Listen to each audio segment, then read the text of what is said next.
I was down and out, praying to God to find my route. I told you things, you ran your mouth. I put my trust in you, no doubt. Now you wanna go and sell me out like a nigga wasn't there when you had big droughts. Gotta protect my mama mental, I never been judgmental. Learning your love like fundamentals, now I gotta focus on myself. If I knew your heart was a rental, I would've took it back myself. I ain't got no time to dwell, catching my blessings, I feel like Odell. Yeah, you said you was ready, but now you act petty, I can't even tell, no. I used to wanna put effort in you, and now I put that shit in myself. God, he's showing me faith, I'm brushing off pressure I felt every day. Missing you like every day, I'm running in bed like I'm running replays. Somebody send me a prayer, looking for signs to show me the way. We wanna be without faith. Ain't nobody hold me down. Step off the streets and I pray. I hope it all evens. Pray for me. Yeah. Somebody ought to pray for me. Pray for me. Somebody ought to pray for me. I remember those days it felt like nobody was praying for the boy. Niggas dying in my life felt so much pain, can you relate to the boy?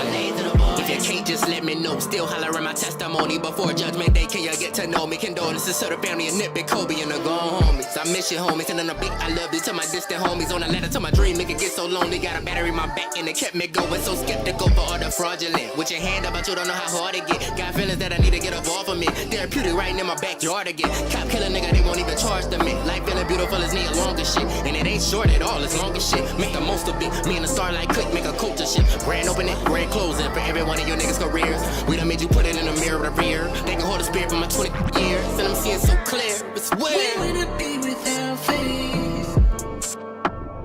Ain't nobody hold me down. Step off the streets and I pray. I hope it all evens. Pray for me. Yeah. Somebody ought to pray for me. Pray for me. Somebody ought to pray for me.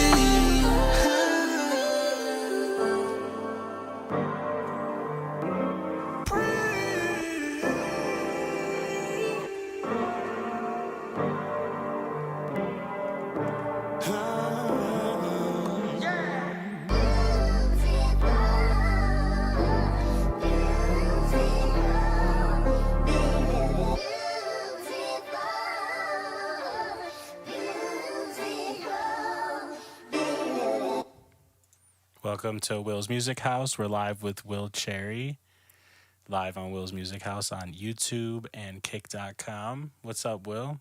Yo, what's going on? What's good? That was your song "Pray" Yeah. with it was called Starlight. Is that a group? Yeah, Starlight, that's my band. It's me, Xavier Clark from Indianapolis, a guy named Save from LA, a guy named Z Wells from Houston. We all made like a group. Really like during the pandemic. We had been friends and like making music together, you know, sporadically, but during the pandemic, like it was during the shutdown. You know, we had all this time, so we just started making music together. We created the group, and then we made this project called Deliverance that we just put out last week. And it's like, I just really love it. I'm really proud of it. Like it's music that we've sat on for a while, but it's just super personal. Like that song is super personal. Like all of it is like that. It's fun moments too, but it's just like, you know, it's probably some of the most, I don't know, like realest, deepest, intimate stuff I've made so far.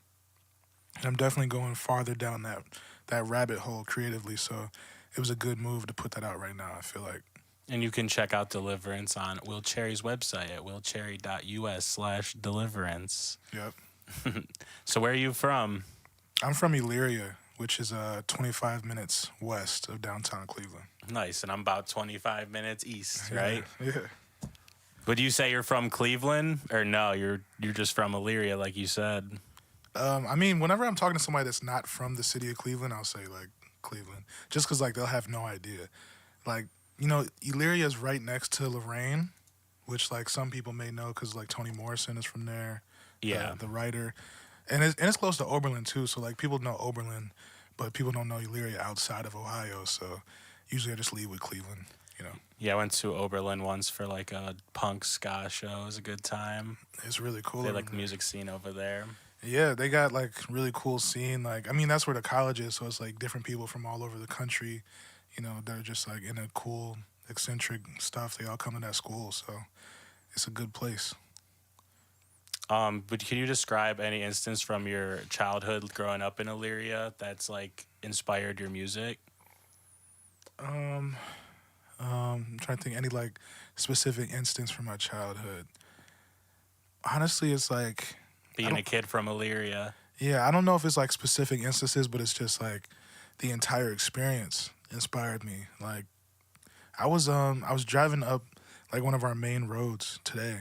I was just looking around it like, man, it's just insane how like you there's certain faces of people. Like I saw a dude walking up the street and I was like, I know this dude, but I don't know this dude. Like Yeah. I don't know his name. I've never spoke to him before, but I recognize his face. It's like it's a cool thing when it's like a small town energy. I think that's Yeah. like something I really appreciate. Me and my girl even talk about it. Like we like to just drive through small towns and just observe like the little square in the middle of the town, see like all of the different things they have going on. So I just feel like it's a certain specific personal nature to small towns. So Elyria definitely has that.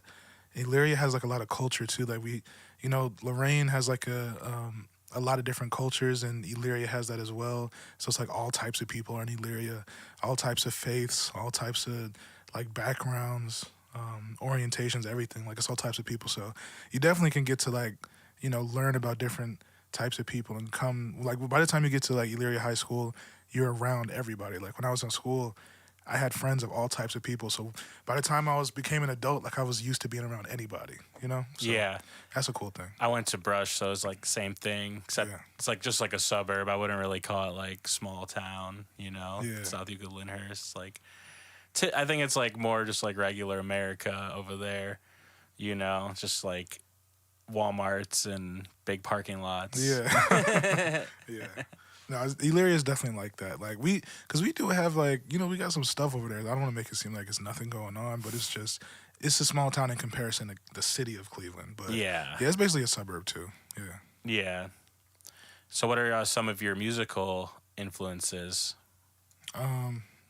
Kanye, Travis Scott, Marvin Gaye, D'Angelo, PJ Morton, Tyler the Creator, Frank Ocean, Marvin Sapp, the gospel singer, Fred Hammond.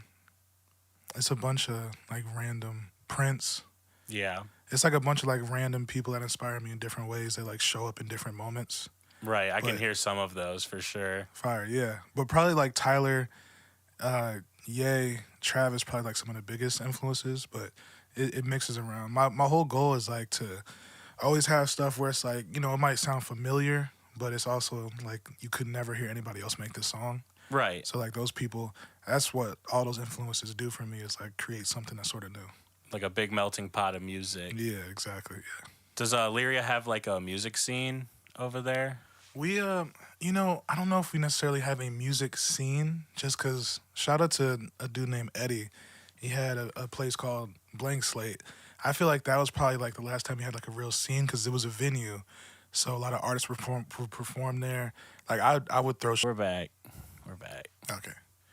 Yeah. So Todd Zach Jr., aka Fabian, Westside Low, Eli Orko, all of us are from like Elyria and spent time in Elyria. And so we definitely have, and there's probably people I'm not even thinking of in the moment, but all of these guys for sure. Nice. So when was that show? How long ago is that? At Blank Slate. At Blank Slate, the first one, now I think about it, I'm trying to remember if, I think Tay and Chelsea were both on that show. It was like May 2017, the first show I threw. It was me, Chelsea, Tay Miles, and I think Westside Low or Fabian might have been on that show too. Rico Blue was on that show. Low-key, I think Skins was on that show. Yeah. Do you have Yeah. anything in secret you're cooking up with Tay you can talk about? I actually do. I listened to it on the way here. He's on my next Damn. project. Hey, you have anything for whatever he's working on? Yeah, I've heard stuff he's working on, bro. It's incredible. It's amazing. I'm Like, trying to hear it still. Yeah. I'm trying to hear like more of it for sure. He posted a snippet like a couple days ago that was like, bro, this is absolutely ridiculous. So I'm excited for Tay to like. Actually, we did a show. We did Q to Juice. He was throwing the OS Fest I think it might have been like maybe a month ago, and I was on that show, and I brought out Tay and we did our song Death Proof, which is like that was like one of the first songs I ever put out like on Spotify and everywhere. And he came out and did his verse, and that was like his first time on stage in years. Probably, yeah. Shit, I haven't seen Tay since he performed "Crown Me" at the Grog Shop. Wow. Like 2016, something like that. I literally have his 2 tapes on my desktop because I listen to him all the time. Bro, he's like, he's the best. His discography is insane, bro. Yeah, I got Afraid of Heights and Throaty, just like always ready to go, like anytime. Classics. Yeah. Literally anytime. Like he has like real classics. So I'm excited for him to come back for sure. Big timeless music. Absolutely, bro. So I know your name was Will C, but when did you switch it to Will Cherry? Like, why'd you do that? Nobody ever asked me that question. It's a great question. In 2020, I changed my name. I think it was like January 2020. I think my debut album is Burgundy. That's the album that Death Proof was on. I'd been working on that album since like 2016. It came out in 2020. And as I was like getting close to finishing it and being like, okay, this is the year I'm gonna put it out. This year I'm gonna put the videos out and really do everything. I just felt like Will C. I don't want to say it felt juvenile, but it just didn't feel as fully formed as who I was trying to be. Yeah. C is it comes from Christarfin, which is my mom's last name, my whole side of the family on that side. And I changed my name to Lampley, which is my father's last name when he passed away when I was like 11 years old. Your producer name or your actual name? My real name, yeah. So okay. my real name was William Christarfin, and then I shortened it to C. Like when I was like 7 years old, everybody just called me Will C. Yeah, I'm used to that myself. Yeah, so eventually like my name wasn't even like Will C anymore anyways in real life. So that was a thing. And also like the C just felt like it didn't have like much meaning since that wasn't my real name. So it was like, let me just find like a word that feels like it fits what I'm going for, feels like it's something that rolls off the tongue. And I went through like literally like 1 million words. All that started with C. It had to be it had to start with a C, but it had to be a word. It had like my criteria was it has to be a word that is also like a thing that people use. Like there has to be an emoji for it, right? And it has to be easy to say and it has to be memorable. Yeah. So I felt like cherry was all of that. Like there's an emoji for it. You know, everybody knows what a cherry is. You remember if somebody says like, "Hey, my name is like Johnny Appleseed." You remember Johnny Appleseed because of the Appleseed. So it's like, you know, I just thought that fit. And since I used it, like, I don't know, it just felt more and more comfortable. I feel like that's who I really am. Yeah. When I looked you up in the pre-show just to get some notes together for the show and get the videos together, you pretty much came up first. There's also a basketball player, Will Cherry. But other than that, yeah, it's good, you know, just to be able to find your music, you know. Yeah. If your name was just Will, like, you'd never find it anywhere on any of the platforms. It'd be all hidden. Yeah, that would be super difficult and annoying to try to figure out. And also the Will, Will Cherry, I think he played for Cleveland. I think he played for the Cavs in some capacity. Let's see. Which I thought was funny because I didn't know who he was until after I picked the name. Let's see, Will Cherry basketball. Here he goes. Here's his career. Let's see. I think he was just on the Raptors for 1 year. The Raptors. Yep, that's it. This is the other Will Cherry, guys. Not the Will Cherry right there. Yeah. Separate Will Cherry. Follow Will Cherry on X at Will Cherry with 3 R's. Yes. And on Instagram. We got some pics here. What's your favorite pic recently on the IG? Let me see. You got to scroll because I guess the one with the red background. Right here? Yeah, it's making me realize I really don't post pictures that much. I just post like videos. Yeah, this is the Anywhere freestyle. That's perfect. We could show the stream the song. Yeah. Yeah, we'll show them this real quick. Okay, yeah. If you could go anywhere, where would you go? We go anywhere. We go anywhere. We go anywhere. We go anywhere. They know where to find me. I'm built like a lineman. You should see what I'm building from lines. Chopping these samples, but you shouldn't try me. And I stuck to the script, we with Siamese. I've been making a grip race till I release. Riding my way till the wheels fall off. If you get out of place, realign. You know what I'm talking about. Anywhere right on the hoodie, it's written in stone. Tell me who really consistent and been putting on how I'm putting on. I'm writing, directing, investing, I ought to be flexing, I'm back to the bone. On the lowest of keys, I know I've been tipping the scale, they switching they tone. We go Anywhere. I'm ready to go to the major league. I told them that they couldn't play with me. You only gon' hit if you take a swing. I was sparring and taking them hits that would make you go quick, but I can't retreat. He claimed that he alpha, bet I'ma show him the ropes from A to Z.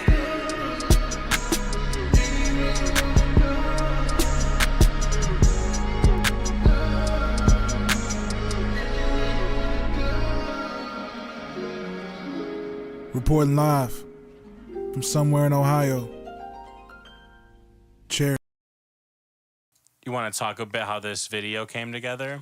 Yeah, dang. First off, I really love that song, that freestyle. Oh yeah, I like when it goes anywhere. You got the Yeah, you have the delay on there. Oh yeah.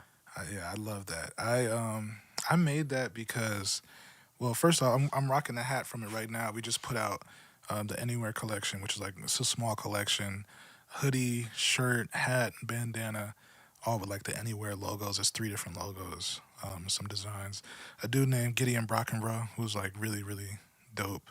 He did a cool, like, some cool designs for it. One of the things I had envisioned was like a, like, what's it called? What am I thinking of? I'm thinking of school rock. I'm missing a word. Schoolhouse Rock? Schoolhouse rock. Yeah, it was. That's funny. I literally watched a podcast that they were talking about that for some reason. Wow. Yeah. I just like imagine like the schoolhouse rock style of like letters and drawing. So he did that logo that's in that style. We got Illyria right there. Yeah, got it repping Illyria. So it's like I just wanted to have some stuff that felt like it commemorated that. And that was right after we did the tour for Anywhere. That was like 7. It was really like 8 performances, 7 shows. Just all throughout the state, going different places, just putting people onto the music. So it's like I wanted to say thank you to the people who like have been listening to the EP, because the EP's been doing pretty well, and have a way to like debut what the merch looked like. So I was like, let me do like a little video. Something that I haven't, like, nobody's spoken to me about really. I don't know if anybody noticed, which may be a good thing, is the video is shot on an iPhone. Nice. Anytime I've ever done a video, I do it on a phone. Like, cameras are good, you know, and then how you edit it with the filters and, you know, the way you can like make it look more like old film with posts and stuff, or applications that'll make it look like that. Hell yeah. I couldn't have I wouldn't have known until you told me. That's fire. But That's cool. It's definitely still nice, like, regardless. Yeah, thank you. I just wanted to try that out and like see how that works. So that's the first video I ever shot that's like you can find on my YouTube, that it was nobody with me. There was nobody doing lighting, nobody holding the camera. It was literally just me. So I thought that was like a fun, I was really just like that was like a little, you know, exercise, exploration, and filming myself and stuff like that. But I just wanted to make it like I just want to do something fun. Because I feel like when you look through my career, like, you know, a lot of stuff I do is like super strategic. Mm-hmm. So I was just like, let me just do something that's just completely for fun and just put it out there and just... Yeah, being spontaneous. Yeah. So I really enjoyed doing that. And I love the bars on that. I like the beat on that song. Like, yeah, I fuck with that one. That was the first one I listened to when I was getting ready today. Thank you. I was reading an article and it said you learned some new instruments while making Ultraviolet. Can you share which instruments you learned and how it contributed to the sound of your album? Yeah, I really thank you for doing your research. I really went a lot more into the piano when I was making Ultraviolet. Like, Burgundy has like some chords on there throughout, but Ultraviolet had a lot more of it, and Ultraviolet was a lot more, maybe musical, maybe a lot more R&B. So I just wanted to have more feeling. So like, a lot of the stuff that you hear on Ultraviolet is like programmed by me or played by me. like with me actually, playing the chords, having Yeah. learned the chords from YouTube, and I play in church as well. So like, just What, through there- keyboard? yeah, keys. Originally, I played the drums, and I picked up the keys later on. So Nice. yeah, I just wanted to, I don't know, make it a bit more musical. You ever think about like doing like band renditions of your songs for like an EP or something? I was thinking about having like a band for a live show early today because my boy Zach was talking about that, and I was like, man, I would love to do that at some point. But like for a project, yeah, I would love to do like Unplugged, Will Cherry Yeah. Unplugged. I would love to do that at some point. I definitely want to. That's a goal to knock one of those out. Yeah, that'd be fire.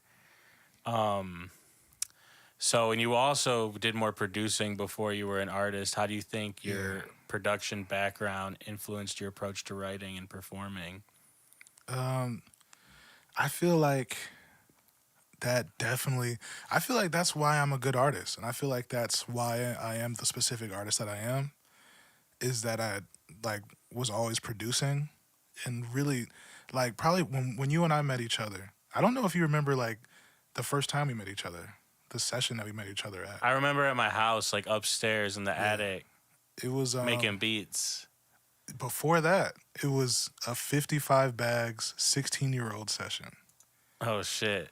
Yeah, like I was just making beats. I wasn't even rapping at that time. Were we at my house or were we at a studio? Were we at the Maple Studio? We were at your house. Wow. Yeah, Ha. yeah. I don't even remember. Yeah. That was cool, but that was like around a time when I was just making beats and not rapping at all. Yeah. That when you were doing stuff with Sean and Adi and Exactly, yeah. Tay back then. So yeah, like working with all of these artists, like with Adi, with Sean. You got anything cooking up with Sean? That's right. I texted him today, asking him about getting on a song. But technically, I guess I do. On Wes Will's last project, I worked on a beat that he did with Wes. Yeah. So technically, but I want to do a song with him like on vocals. So I texted him about that. But yeah, so I went from that process of just producing for people, and I feel like I produced for some like some of the dopest people. Either produced for or just got close to it and maybe got cool with. Like I don't know if me and Nuke have a song out on one of my projects. We didn't release anything on his stuff. Me and Kip, we don't have a song out yet. I haven't heard any song by Kip in a long time. Kip, he just dropped the album. It's really dope. Gotta check that out. I have to catch up with him too. Yeah, it's fire. Who else? Chelsea, I haven't had a song with yet, but She produced a lot of her own music, Right. though, especially now. right. Banky, I have songs with. Yeah, I think recently we've recorded some of them, like with your beat. I think. I don't You're know. kidding. I don't think so. I don't know. I don't remember. Probably. dope. I'd have to look through the whole folder. There's like so many songs. I have no clue. And that's just with me. I don't even know what he's doing with everyone else. Actually, because I want to reach out to him. So, but yeah, so I'm just thinking about like, throughout Cleveland, I work with some really dope people, and through working with other people, I was able to like see what my strengths were as a producer, and see what I would add to songs if I was an artist, and see like how artists breathe life into my music. I feel like the person that really did that the most was probably Tay, like working on Curl Pattern. Like he just did stuff with songs. Like my beats at the time were not super. My beats back then were not what they are now. So like a lot of the beats, when you look back on them, like IMX or what's the joint? The Assholes Unite. Like those beats were kind of simple, but it worked. It worked, but it was simple. It's like And, my beat for Bantu Knots, super simple. Which like and to me that shows like a great artist, because he's able to take something that's real simple and just all he needs it to be simple, because he's gonna bring so much character to it. So I learned about like adding character to your music, and for me like I learned how I wanted to add character to my music from studying other artists, especially the ones I work with. So like sometimes the character is gonna be like a little vocal sample that I'll bring in for one moment, or like the crazy automation with the delay and stuff. Or it might be my voice, or it might be just one instrument that comes in for one part. But like to me, that just made music more interesting to like, be elastic with how I do it. Yeah. Yeah, and your songs, you do a lot of like effects with your layers and stuff to make them like an instrument kind of. Yeah. Or part of the production or the experience. I love to do that. Ultraviolet has a wide variety of genres from neo soul to trap. What was your thought process behind weaving all these genres into one project? Honestly, I didn't really. I think when I was making Ultraviolet, it kind of became like almost just a showcase of like all the different styles I like to jump into, and just shows like me just showing you musically what I can do. Burgundy was like a little bit more conceptual. My next project is like super conceptual, but I feel like it blends the best of Burgundy and Ultraviolet, because Burgundy was like a little bit more conceptual. Ultraviolet was a little bit more showcasey. The next one is like a mix of those two things. Have you revealed the name for it yet? Not yet, but I will soon. Nice. Did you have you thought of it yet? Yeah, I have the name. I know you got it planned. Yeah, I'm working, bro. I'm figuring a lot of stuff out right now. You But producing the whole thing? Are you gonna get any guest production on it? I'm basically producing it. As it stands right now, I got one song that's produced by one of my buddies, but everything else is just me. Nice. But yeah, so with Ultraviolet, it was no plan for real. It was just creating and seeing what I felt. And the way I be working on my albums is like, I just have different songs, or like these are the core songs, and I create another song to make the song that exists work even better. So like, I got Wants and Needs. At the end of Ice, right before Wants and Needs, there's like this little, like, it's inspired by Foreign Exchange, the band Foreign Exchange, where it's like these chords and I'm talking and stuff like that, and there's some vocals there. That only exists because I needed to get to Wants and Needs. Because like Ice is such a different song. Yeah. It's like I have to have something to bridge the gap so I can open the door into that song. So like it's a lot of that. So musically, sometimes I just needed certain songs to serve as a bridge to the next song. Yeah, kind of like an interlude, but it's a whole song. Exactly. Yeah. Speaking of Ice, we're gonna play this song now. Okay. Let them hear the song.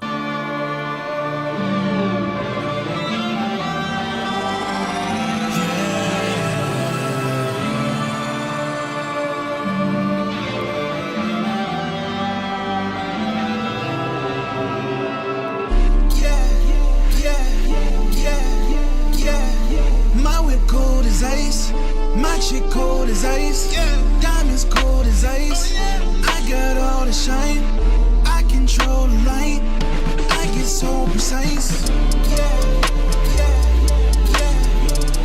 I ain't got no spare time, and I don't share time. I've been like this every night, working for paradise. If I show my happy side, I hope I wear it right. It ain't just ice in my chains, I got ice in my veins. You can't see through my frames, it's just me and my lane. They can't speak to my pain, so I can't address them. Since I was 5, always knew I was special. They could be dope, but man, I got that pressure. Not on my level, they wanna see me fall like Pablo, but I'm more like Orenthal in a Bronco. Always been 100, I ain't never been partial. Always give my all, look, I might not see tomorrow. Coming for the spot, they better know that time is borrowed. And I need a warm welcome like Roscoe. Pronto.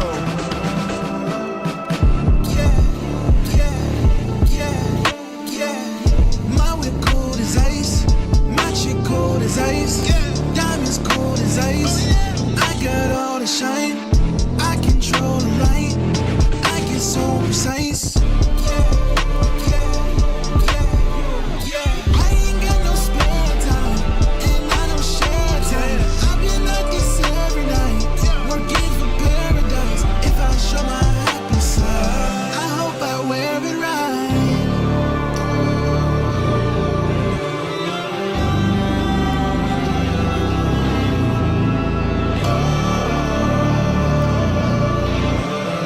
If I show my happy side, I hope I wear it right.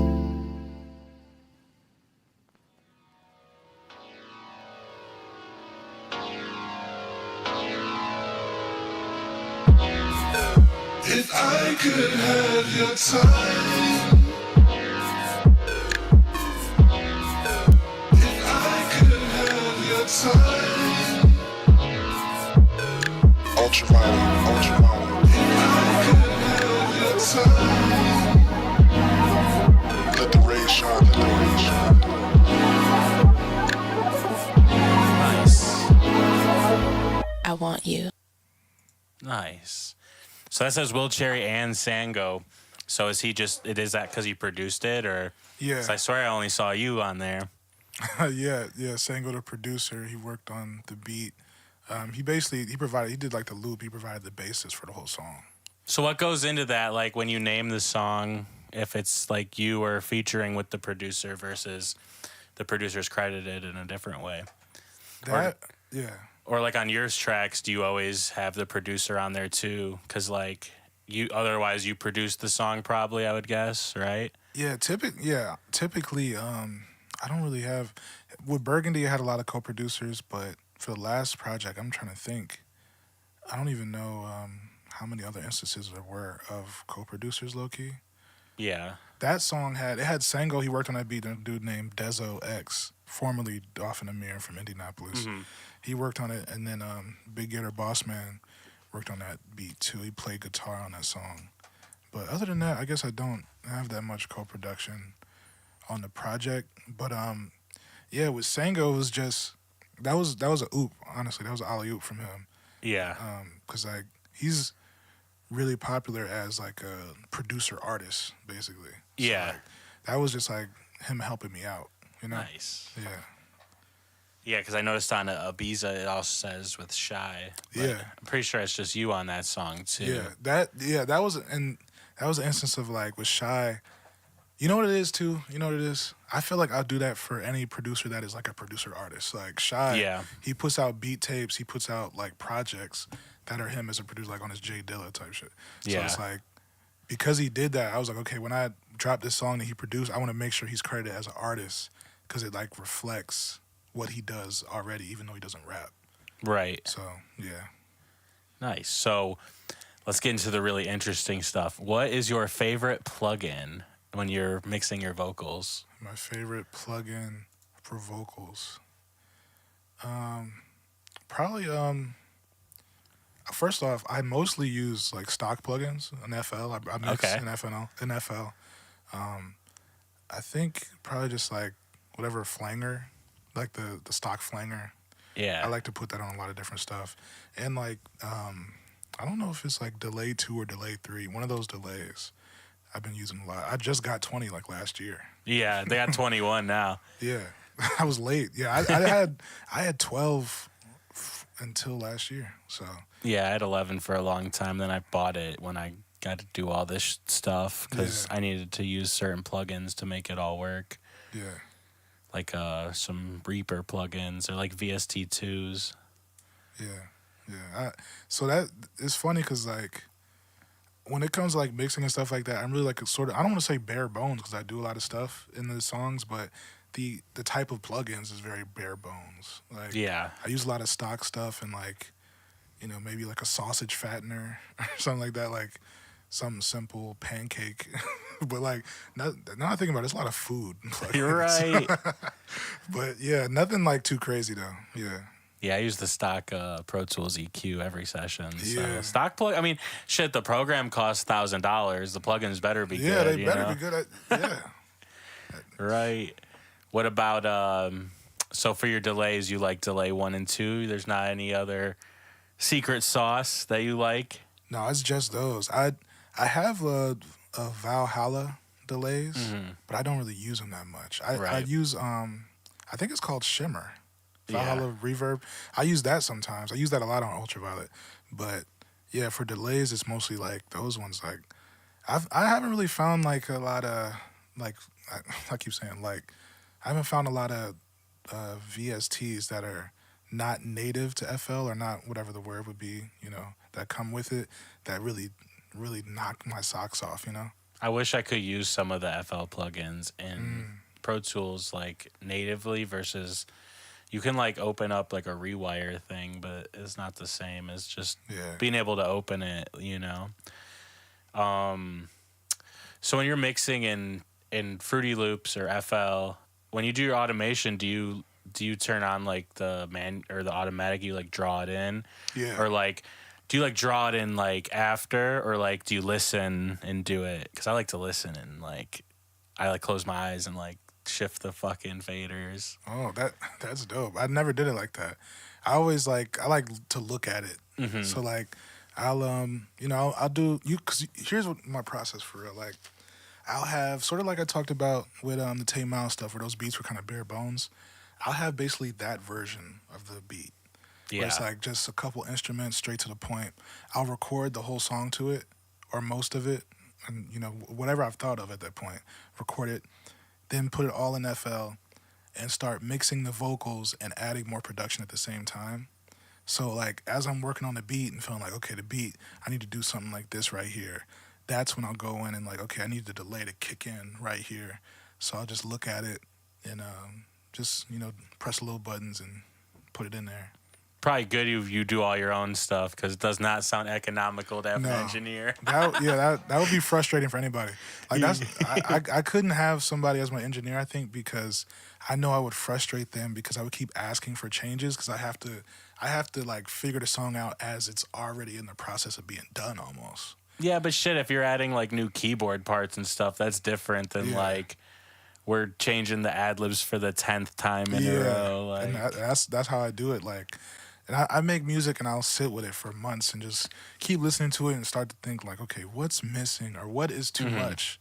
And like, it really takes me time to just sit with it and keep going back in, add new stuff, re-recording stuff. Like, I got a song on the next album that I've re-recorded the hook like a million times, and I listened to that like yesterday. I re-recorded it again, and I was like, okay, I think we got it. I listened to it again today, and I was like, I don't think so. Like I have to just keep going over and over. Like, and I don't want to call it perfectionism, but it's just, to me, it's just realizing the flaws in it. yeah, you're just trying to make a better product. Yeah. So like in this era of like singles, music now, music now, single TikTok scroll, like Yeah.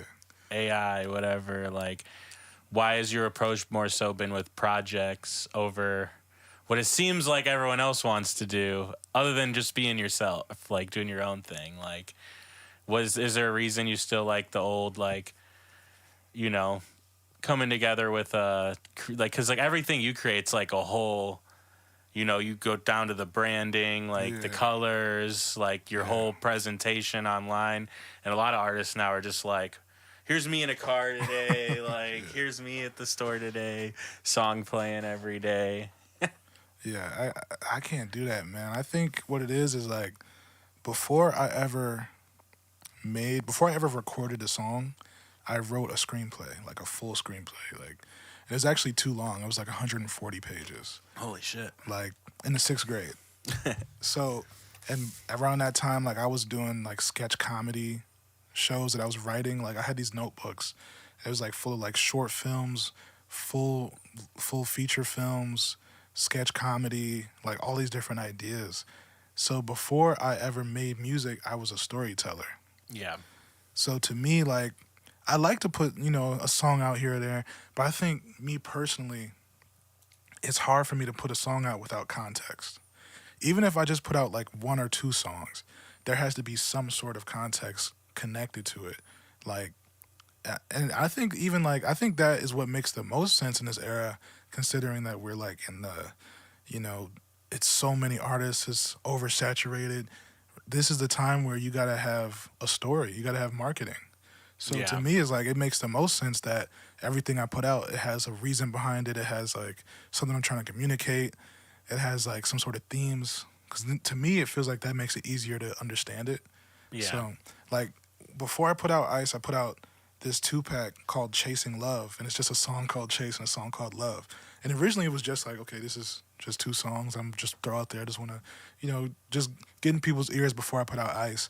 But I was like, let me call it Chasing Love. Let me try to create some sort of narrative, even if it's nothing crazy, just the idea of like you're chasing after something, you're trying to attain it, it's difficult to attain. Let me just like, even if it's just a sentence to where I talk to people like, hey, this is what I'm trying to communicate with this. Like, to me, that's everything. Especially when we get to like the albums. Like, man. Yeah. It's got to be a story. It's got to be, if not a story, it's got to be, like you said, like some branding. It's got to be, a certain color I'm rocking. It's got to be like every video look a certain way. Like it's got to be aesthetic to it. Yeah, it's got to have like a certain aesthetic, because to me, and here's another thing too, like, I grew up on Kanye West. I grew up on Tyler, the Creator. Like, I grew up on people that, I was actually watching The Runaway, the short film, like just the other day, the 35-minute film. And I was watching it like, man, first off, it's still amazing to me that he actually directed that himself. It's crazy because, like, it's a very beautiful film. But I was just thinking, and he's a bad actor in it. So the fact that he's able to communicate certain things even without, like, having the skill as an actor, I was watching it just like, man, this is such a great thing because this is able to communicate what he's trying to communicate in the album My Beautiful Dark Twisted Fantasy without words necessarily, but he's able to communicate it with visuals. So in the music, he's giving you the words. In the film, he's giving you the visual, the feeling, and he's giving you, like, the aesthetic of where he's at in his life at that point. Like, I look up to those types of people. Tyler, like, you know, we know what he does. Like, every single album is a whole world. So it's like, to me, I feel like I'd be, you know, selling myself short if I didn't at least try. I think, like, at least one of the good things with the way you're doing it is, like, even if right now some certain things don't get that immediate satisfaction or dopamine to it, when you look back on your catalog, it's like very like, oh, this shit is crazy. It's all like a certain, they can feel each era even though they really weren't there to witness it or be a fan in that moment. They can kind of like go back and see how everything was at that point in time. Yeah, like, bro, I cannot wait. I can't wait for, like, whenever I pop, for my fans to just go back and be like, whoa, like, have you heard this tape he put out? It's like 5 songs called Remembering. Did you see this video he did? It's like 3 videos and 1 music video, and it's chapters, and he's telling a story, and it's like really cool visuals. Especially, like, I can't wait for people to find out about me and look back in time. Is everything cool? Yeah. Okay. Oh, I saw the little things. It's dropping some frames. Okay. It looks okay. Okay. Yeah. I can't wait for people to go back because it's like, especially when you look back on the fact that I've never had a video that had a budget. Yeah. You always, because you're like me, you do everything yourself. Yeah. I direct all my stuff, I edit my stuff, and I'll have Jake Harness, he comes in, he's like my DP for a lot of the videos. So it's like, yeah, it'll usually just be like me and my team, me and my friends. And we just figured out, like, there's not a video that, as far as the production of it, that I spent more than a couple $100 on, more than $150 on. Like, worse than me, we rented an Airbnb for like $100-something, and yeah, that's it. Then and at least with something like that, you can like make a trip out of it, or like an experience with your friends and coworkers or whatever they're called. So like, I'm like, when you were playing the Ice video, I was just looking at it like, man, to think that this video basically only cost $50 to produce is insane. Because to me, it looks really good. I'm really proud of it. I like the film grain on it. Yeah, shout out to Since 2008. He edited that one. Yeah, hell yeah. And then we're going to check out your video, All That, next. Oh yeah, let's do it.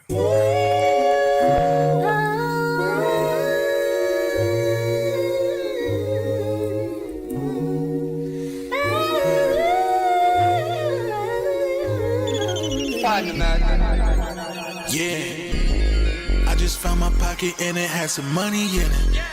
I just found my pace and now I'm running with it. Yeah, I can't sit around, I had to go and get it.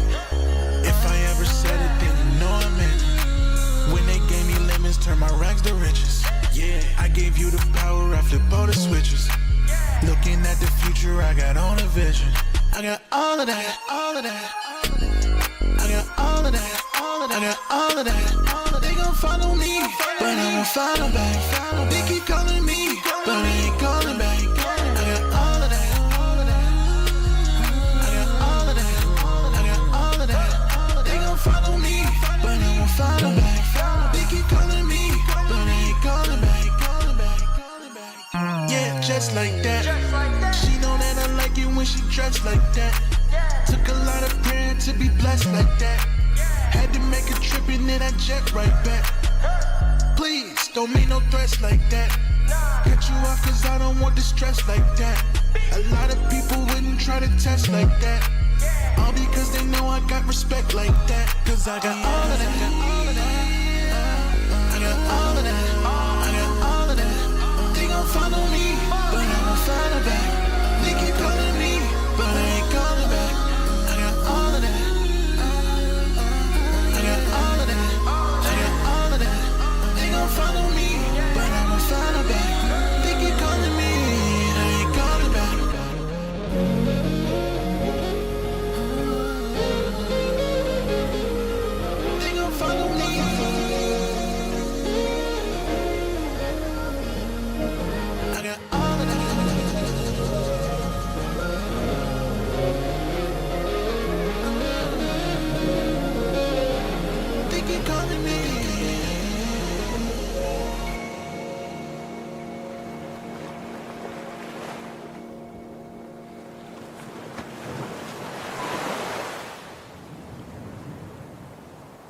I also noticed you had the square aspect ratio on a lot of these too. What's the thought process behind that? Yeah, the 4:3 aspect ratio. I the first I guess probably the first people that really like made me want to do that was Brockhampton.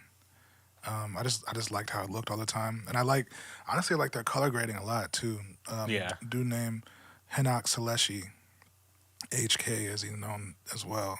He does like all the editing and the color grading for them, and like I just always loved it so much. And when I started working on my videos before I was even editing my own stuff, I would like always talk to people like, how can we get it to get this sort of feeling? So like they definitely inspired, like, I guess maybe not what's happening within the video, but they inspired, I like the frame. shot, like the colors and the jacket. I love that too. and Thank the- you. Yeah, Like this one. This was the one. Like with Yeah. the light, the building, the jacket, all of it. It goes all together real Thank nice. you. I spend a lot of time like trying to find locations that I can match something with to make it look cool. But so they definitely inspired that. Also, like I do a lot of like I don't know, just like watching film analysis, studying film, studying directors, studying actors, studying screenwriting.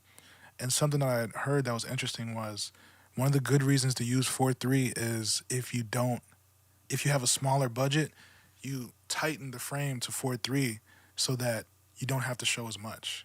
Okay. So it's like basically it's funny because like I've stuck to that, but if I shot it like in a widescreen, we can still make it look cool. Like the train is gonna look cool no matter what. But I don't know, I just like that a lot because it sort of feels like this is my era where I'm sort of fighting to get to widescreen. Well, in a lot of people's format, they're going vertical nowadays, Yeah. with shorts and TikTok. Like, That's true, yeah. people are even doing like whole music video style content in the vertical format now. Yeah, I've thought about that, but to me, something that just doesn't feel right about it yet. But I do like square, like straight up one by one. I like square. So I might dive into that a little bit. Or like, even if with the wide or the square, a lot of people are keeping the vertical in mind with Yeah. the shots they choose Right. for wide, Yeah. So when they edit it, it can all still work. Yeah, for sure.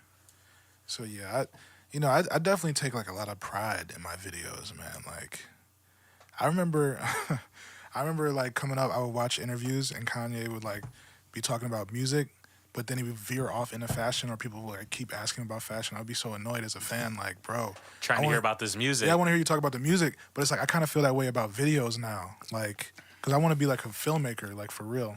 So it's like when I talk about this stuff, it's like, man, I really love this just about as much as I love the music. So Yeah. I really take pride in it. I really love doing it. Yeah, and especially like directing it too, and being so hands on, that probably helps too. Like, Yeah. do you get to be just as creative with the videos as you do with your music? Yeah. Versus like some guys it's crazy, like all these years like working with artists, I've never met an artist that has their songs written by somebody else. Like I've never recorded an artist who came and didn't have their own. I mean, I know some people now who have done that, Yeah. like written or other people wrote with them or whatever, but Yeah. like in the actual session, it's usually just the artist, they're freestyling, or they came with lyrics. So I mean, Right. you might not know, but or it was like in the room, they're like punching in. I was like, oh, this doesn't sound cool. That'll sound cool. Yeah. Like more collaborative. Do you ever, when you do your lyrics, do you ever outsource anything, or is it all like, all you? I like to really write myself. Like, I can count on like one hand how many times I've had somebody write a lyric in a song of mine. On Wants and Needs, actually, the hook for that song, I Want You More, that's written by Z Wells, who's Okay. in the group Starlight with me. So he came up with that hook. But as far as other instances, I'm trying to think. There's something on my next album that somebody came up with. I want to shout him out, but I'm having trouble remembering it. But it's like, those are like the only instances where I've had somebody come up with a lyric and I use their lyric. So it's like, I just never think to do that. Yeah. So what's your favorite song off Ultraviolet? Do you have a favorite, or is it like your kids? You like them all? I do like them all. Like, and that's something that's a little bit different than Burgundy. Like with Ultraviolet, like every song I really enjoy a lot. Like when all that was playing, I was like, man, I really like this song. I really like Ice. My favorite might be Worst of Me. It might be one of my favorites. Song on there called Closer that Wes Will is on. Also, Southside is a song I really like a lot. We did like it's a short film. It has like 3 songs from that album, and that's like that part of the short film is really dope too. That's directed by a dude named Gregory Ellick from Illyria too. He's in L.A. now, but yeah, I like that a lot. So probably those are like my top. Worst of Me might be my number 1 though. Worst of Me. Do you have a video for that? Yeah, I did. That's the first video I edited, actually. I don't see it on your YouTube channel. On my YouTube. Oh, yeah, there it goes. Yeah. I can pull that one up for in a little bit. Yeah, that was the video that we rented the Airbnb for. So technically, that was the most expensive video I did because that cost $100. So when you're doing shows and stuff, like, do you bring like your own sound stuff, or do you usually just do whatever the house engineer stuff is? Yeah, I usually just go with whatever they have. I've been bringing like a little auto-tune pedal to some of the shows. At the start of the Anywhere tour, Rico Blue, he just moved to Pittsburgh, but while he was still living in Cleveland for the first few shows, he was coming with me, basically being like live auto-tune engineer. So Were you guys like running it through like a DAW? Like you'd have an interface with a mic and he had the Helicon? the TC Helicon? Yeah, TC Helicon. Yeah. He had like I have the C1. I don't know I forgot what the name was. He had like a bigger one. It was like everything Okay. on it. It was like auto-tune, reverb, everything. So your mic just plugged into that, then that Yeah. plugged into the nice. Yeah, so that was cool. So I'm planning on like doing more of that. I really want to. My whole thing with shows is like I just want to keep finding out ways to, mess with. Like you were playing like the live version of one of the songs earlier, and I said like this is just for the live version. Like I have like these outros for songs that you only going to hear at the show. Mm-hmm. But I want to mess with the audio even more, like with my vocals. And there's certain things I do for the live version of shows that I don't do, in the actual music. And I want to mess with the lighting more too and the visuals. Like Yeah, making the live shows like the rest of the package. Like when they come, you'll have the light Exactly. beams or like how Kanye had the one stage where he's like floating above Yeah. everybody. Yeah, I saw when he came to Cleveland and did that, and then like I don't want to say it changed my life, but it definitely like blew my mind to watch that in the moment. It just felt like, because I missed like he did the Glow in the Dark tour, which everybody says was like amazing. I missed that, and I was like 10 years old when that happened. I missed the Watch the Throne, so that was like my entrance, and I missed Yeezus. I should have went, but I missed it. So like that was like my first opportunity to really see, okay, this is what the top of the top artists are doing with their stage show, and it really blew my mind. And like seeing Travis as well, seeing what Beyonce's been doing on her tour, like I really aspire to have that sort of crazy live show and figure out what's the Will Cherry way of doing it. So I want to start now having like really cool lights, having really cool stuff. Well, unlike music videos, I don't know if live you can do it with a tiny budget because you need like security and people to engineer people and engineer the lights, and then you got to perform. Yeah, it's a little bit different. It's a little bit different. I'm trying to figure out my way to start building up to things. Like with me, Andrea Webb, and Erica, my girlfriend, we run a thing called Club Ultraviolet. So like we're trying to figure out how to do these shows. And when we do these shows, not only create like a really cool space for, like as far as space, like energy wise, for people that are fans of local music to come to and see like some dope artists, but also I want to figure out what's the dopest way to have like a cool thing to look at. Yeah. Behind the artist or next to the artist, like what's the way to do that? So like with projectors maybe. Yeah, that and that's one of the things we've talked about is like projectors, different lights, like putting up sheets, reflecting stuff. And that's the cool thing with like doing videos is working with, Greg, who I mentioned, working with Jake, who I mentioned, like they come from film school. They went to CSU. So like they have like a lot of technical knowledge about how to work these things. And I was able to learn about you know, how to work with lights, how to play off of certain things. It's like, okay, now I want to bring the things I've learned from videos and bring it into the shows. Like, It's how can you alive. really, like, because it definitely can get expensive, but I'm like, okay, there's got to be a simple way to at least get it started, you know? Or at least like a step above, you know, Yeah. just standing there, you know. Yeah, yeah. Like I was watching this one music video. They used like a blue projector and some lasers. So like the way the lasers are hitting the light, you can see like the 3 dimensions, you That's know, dope, where like yeah. it's like almost like a cell in front of them they could grab. That's But, really like, cool. Yeah, it's pretty sweet. Yeah, yeah, that's what I'm trying to do, man. I got my little lights back there. Yeah, Just little, I peeped. That's hard. pink and blue. Yeah. Yeah, let's watch this video real quick. This is Will Cherry, Worst of Me, off of Ultraviolet.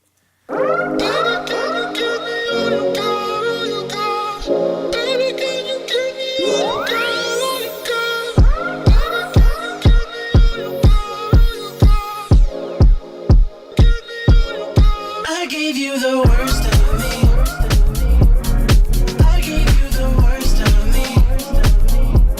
It shows what you were worth to me. 'Cause I gave you the worst of me, and it's hurting me. I gave you the worst of me. I gave you the worst of me. It shows what you were worth to me. 'Cause I gave you the worst of me, and it's hurting me. Missing a hug, kissing your tongue. Listen to love, feeling the bug. Giving the drugs, gripping your lungs. And it's hurting me. I'm not a saint, I've been a sinner for a long time. I'm used to this, so you can give up on your own time. Sometimes I felt like I was sitting on a gold mine, until I found out it was just a ticking time bomb. 'Cause I gave you worst of me. It shows what you were worth to me. 'Cause I gave you the worst of me, and it's hurting me. I'm on the edge of my sanity. I fell in love with the vanity. You using me like it was ten of me. Friends, lovers, enemies. I managed to trust you despite all the red flags. Throwing the dart with my chest that I can't lie like I ain't want some get back. And the worst of the worst can respect that. Missing a hug, kissing your tongue. Listen to love, feeling the bug. Giving the drugs, gripping your lungs. Hard to notice, we've been closing the chapter. Hard to focus, harder to pose for cameras. Love of the field, we playing each other in Canwin. Heaven to hell, no matter the club you're dancing. So keep dancing, keep dancing.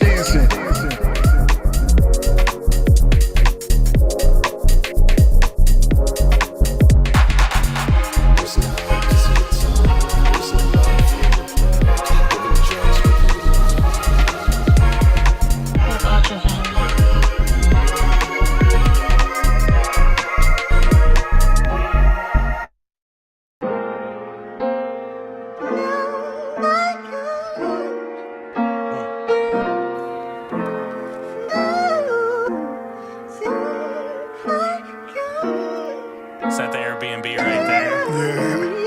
Yeah, Were you guys just in Cleveland? yeah. We're on the west side. Nice.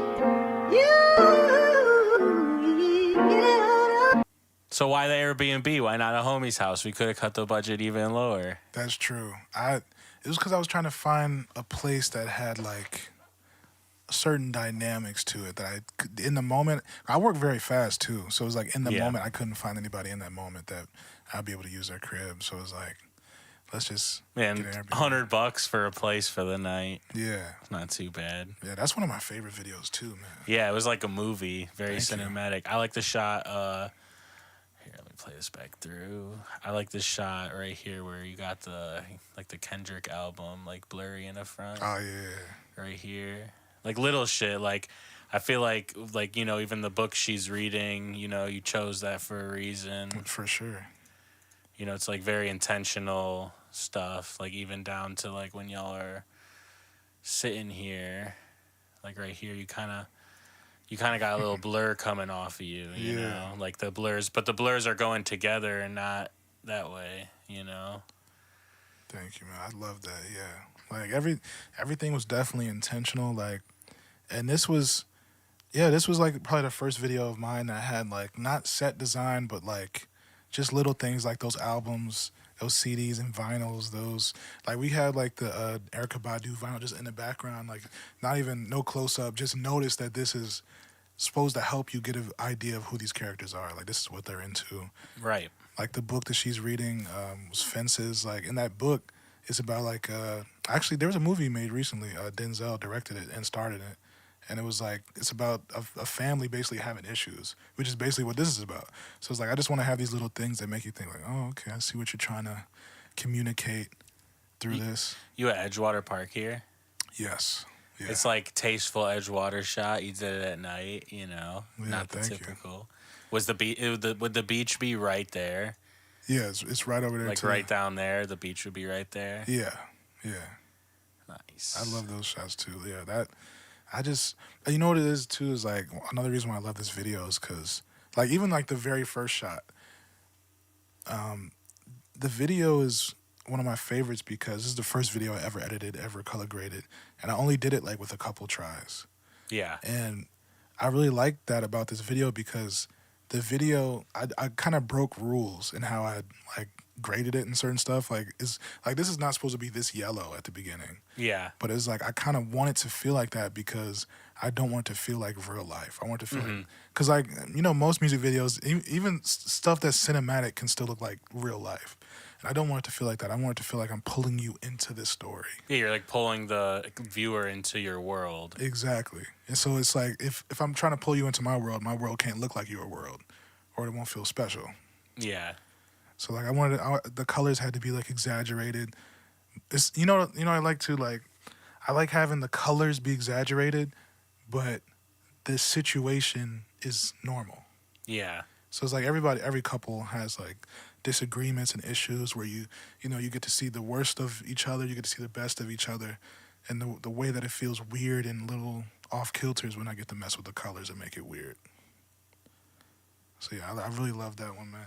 And speaking of, that was actually in the film festival, Short Sweet Film Festival in Cleveland, and that was like a big moment for me because we got in there before, but that was the first time that it was something I directed that got in there. Yeah. So I was really proud of that. Yeah. You're gonna do a big long style like I don't know. I guess it like not just a music video, but like you know like kind of like I don't know, not really documentary. Like kind of like it kind of could like I don't know. You know what I'm trying to say? Like a short film. Yeah, like a short film, but it's still more like about like a project or like Yeah.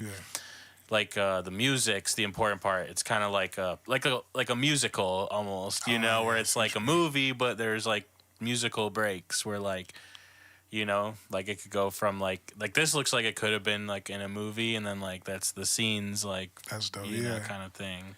You know, it's funny. Like I was just shouting out the Runaway film, and while I do like you know how they get into the music and that, I don't know. I'm working on something for the next project. And how I have it written currently is that it wouldn't be like that. What I'm thinking of is doing like a short film that is a film. Like with just dialogue, characters, you know, 3-act structure, whatever. And we go through the story, we get to the end, and like it'll have a score and music, but I'm thinking about not rapping in it necessarily. Cause I don't know though. It's you know, it's likely to change, but I definitely am trying to make a short film. Like we did a couple short films in the past. For Burgundy, we did one. Actually, it's funny. We shot like kind of out here for part of it. Me and Josh Tepp, we did the second half of the short film. I haven't seen Josh in a long time. We shot this in 2019. This was for Burgundy. And then the first half of that one, this is a short film called Penny. So the second half was directed by Josh Tepp. First half was directed by Gregory Ellick. Then we did another short film for Ultraviolet that was just all Greg with 3 different songs. So for the next one, I'm thinking about doing a short film that I'm going to direct myself. That'll just be like an actual film. Like an actual narrative story. But I'm going to do like the music videos and still like give you those moments where it's like, okay, this is good visuals that's made particularly for the music, you know. So I want to give both, but maybe separately.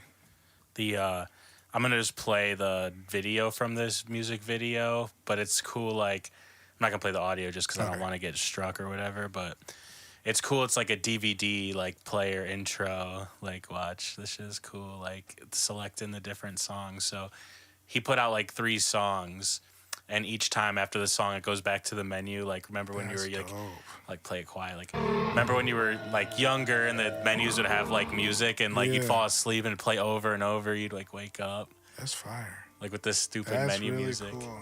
I love that. So it's like the DVD menu right here. That's really dope. You know, with the little sound effects and stuff. Oh, I'm a little ahead of you. You'll see in a sec.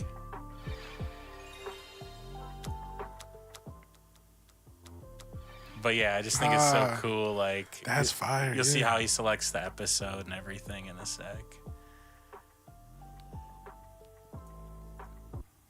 Yeah, that's dope. Even with the abrupt start, that's like real DVD. Right, and like selecting the cards and stuff. That's so dope. And yeah, so each song has its own like show to it. Like I'll let it play the video in the background. We can talk. But yeah, it's cool. It's like that's what I was thinking of when you were talking, like having it like a movie or whatever kind of thing. Yeah, I love that kind of stuff. You already know. I love anybody that like does more than just make a song. Like, let's take it further. And I can already tell that's dope. Yeah, I mean, obviously you're getting the without any sound treatment. I guess I could let us hear it. Hold up, a little bit in the background, so you hear a tiny bit. But yeah, I like really creative music videos where like obviously it's like a lot of artists like to shoot regular couple shot things, and I feel that, but now we have TikTok for that. Like, if you're going to do that kind of video, you do it on there. Like, if you're going to go all the way to YouTube, we might as well, like, make this shit interesting. Like, look, these dudes about to have the feds pull up on him. Yeah, you got to make an experience.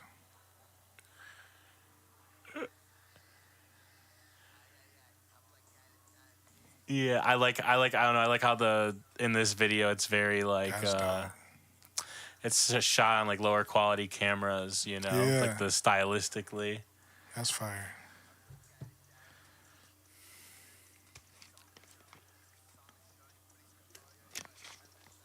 But yeah, so oh shit. So there's like the 3 different parts, you know. So there's like that one. Then after the end, it goes back to the cards. That's really dope. Yeah, I love that kind of stuff. And that's like, I feel like with my career, that's gonna be sort of like what you said about, like, you know, you're building this catalog, people will come back to it.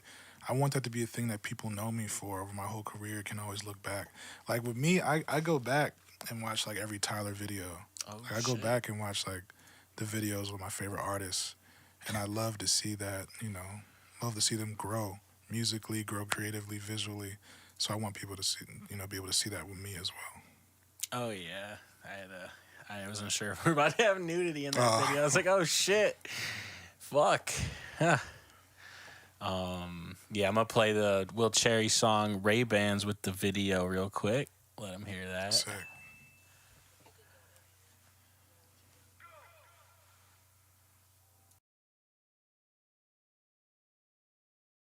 Sometimes I wish I could just experience what it felt like at the iconic clubs throughout history. The Cotton Club, Studio 54. I love Club Ultraviolet, but sometimes I wish I could have saw Club Zanzibar too, especially to see how they moved to my music.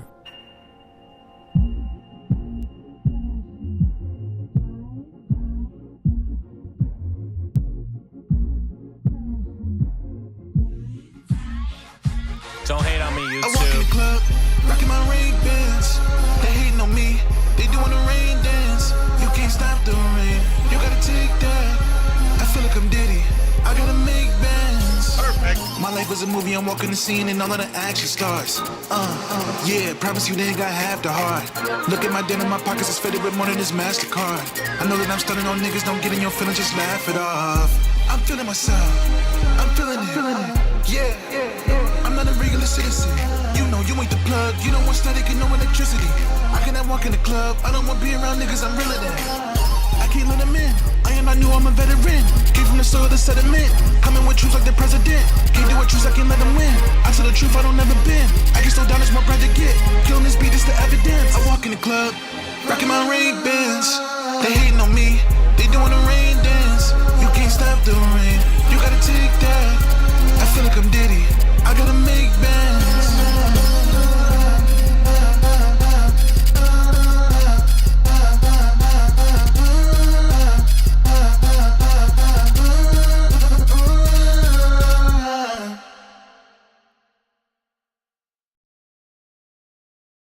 What's with the squeaky door sound? I hear that in so many beats now. Yeah, that's just I don't know. Low key, I guess it's been around since I forgot what. I think it's a song called "Some Cut." I think it's like a Southern song that had that sample originally.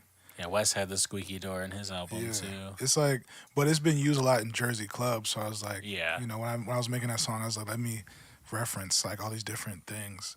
And I gotta say too, with that video, shout out to Andrea Webb. That was like the first video where I had like a producer, like a video producer. So she produced that video, like getting the dancer, Davarian Norris, to dance for the video. Like she made that happen, and she went through like the different channels, and she got in touch with this dude named Mr. Fowler, who's really dope. He does like a lot of house music stuff and like dancing stuff. So he was able to get us in contact with Davarian. And she got us the place that we shot the video at too, Good Night John Boy in Cleveland. That was my first time being in there. Like I had no connections in there at all, but she was able to figure things out and make it happen.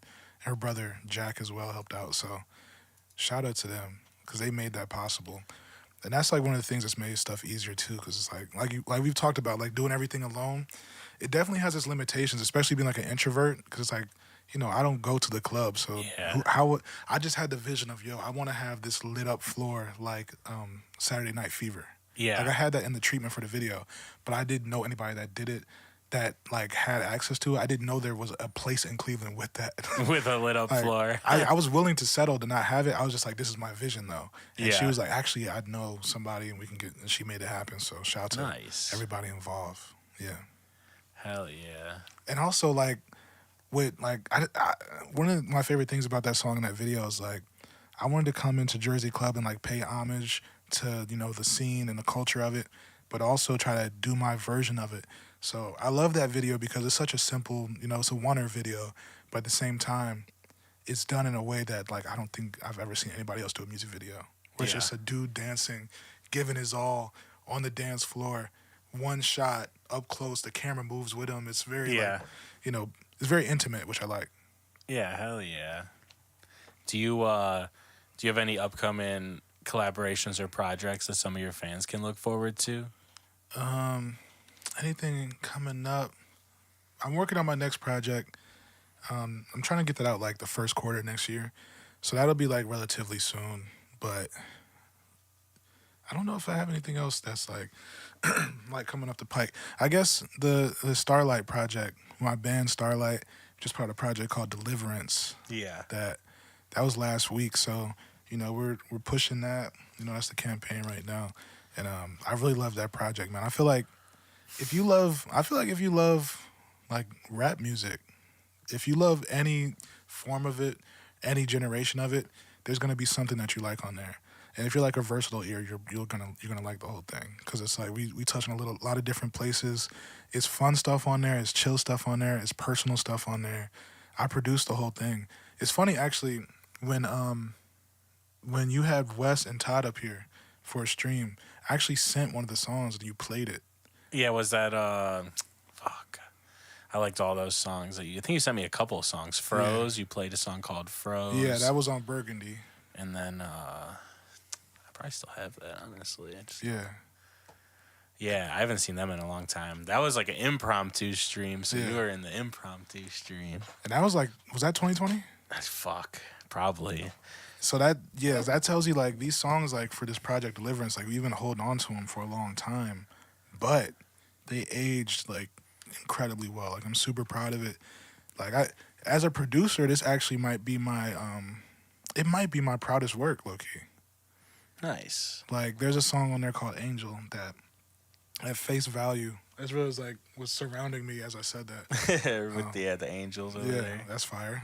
It was perfect. But it's crazy. I didn't notice until right when I said angel. But the song has like 5 different samples in it, but they all like incorporate with each other in a very unique, interesting way. Like I feel like with that project, because we actually made that project like within a couple of days. Yeah. We made it the week before Burgundy came out, which is October 25th. What, the Deliverance? Yeah, we made Deliverance like the leading up to that album releasing, so we made it that week.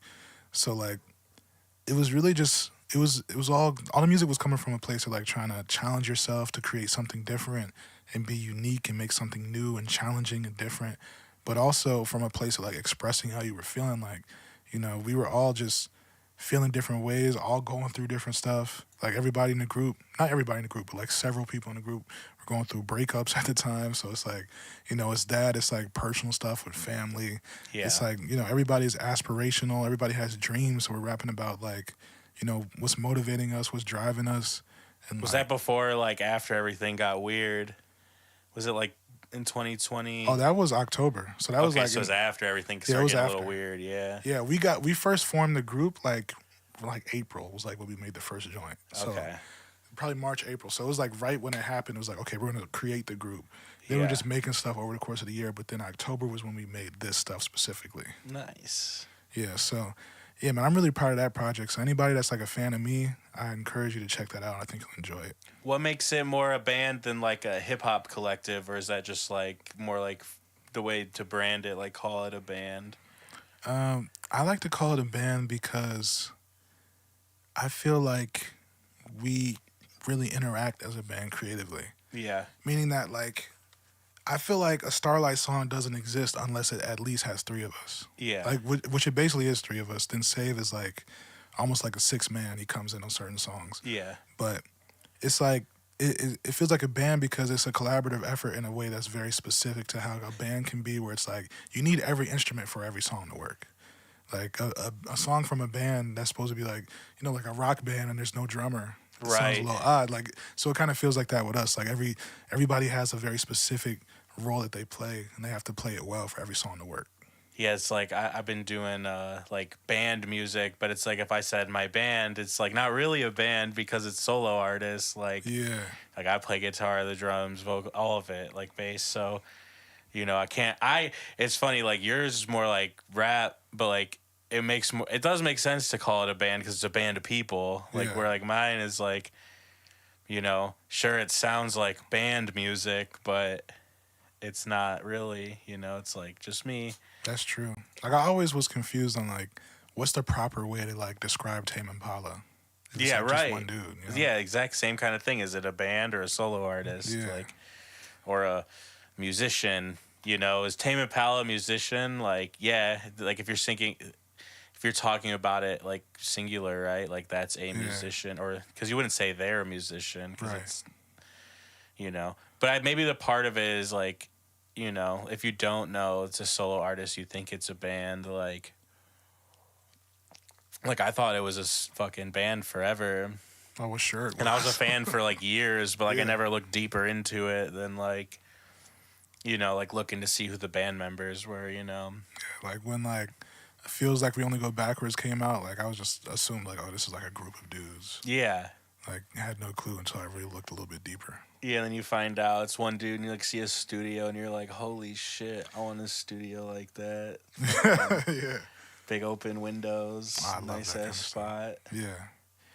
Engineer or mixing in a room like that has to fucking blow though. Like all that wood, like not treated, like big open space, like That's true. definitely took that shit to the studio to get it mixed. Like Yeah, that makes sense actually. I got the room back there like before I put any treatment up, man. It sounded it was sounding so bad. Like you could just speak back there and like this you could hear the cymbals resonating from your voice because it was so echoey in there. Hate that shit. For recording, you know. Yeah. When you record, do you have like a space that you made in your house, or do you always do it like you know, you've ever seen Sean Kay? He's always like in a mountainside. He's in a fucking military base I was or looking at whatever that today. Like, he was like inside like a Marine base. It was funny because I saw that and I was thinking like, this looks like where Oppenheimer was like testing the bombs out. Like some torture shit that he found today. Like, yeah, like this is definitely forbidden property. But yeah, I like that a lot. I like seeing that stuff like that is like inspiring because it's like, then when you think about it, you really can go anywhere to make this stuff. Like, so I'd like to try that out. But with me, I make everything like in my bedroom, and I don't have like a studio. Like I just have like a little desk, one KRK. Yeah. my, yeah. My laptop, interface. And we're back. What kind of microphone you recording with these days? With the Bluebird one. Like the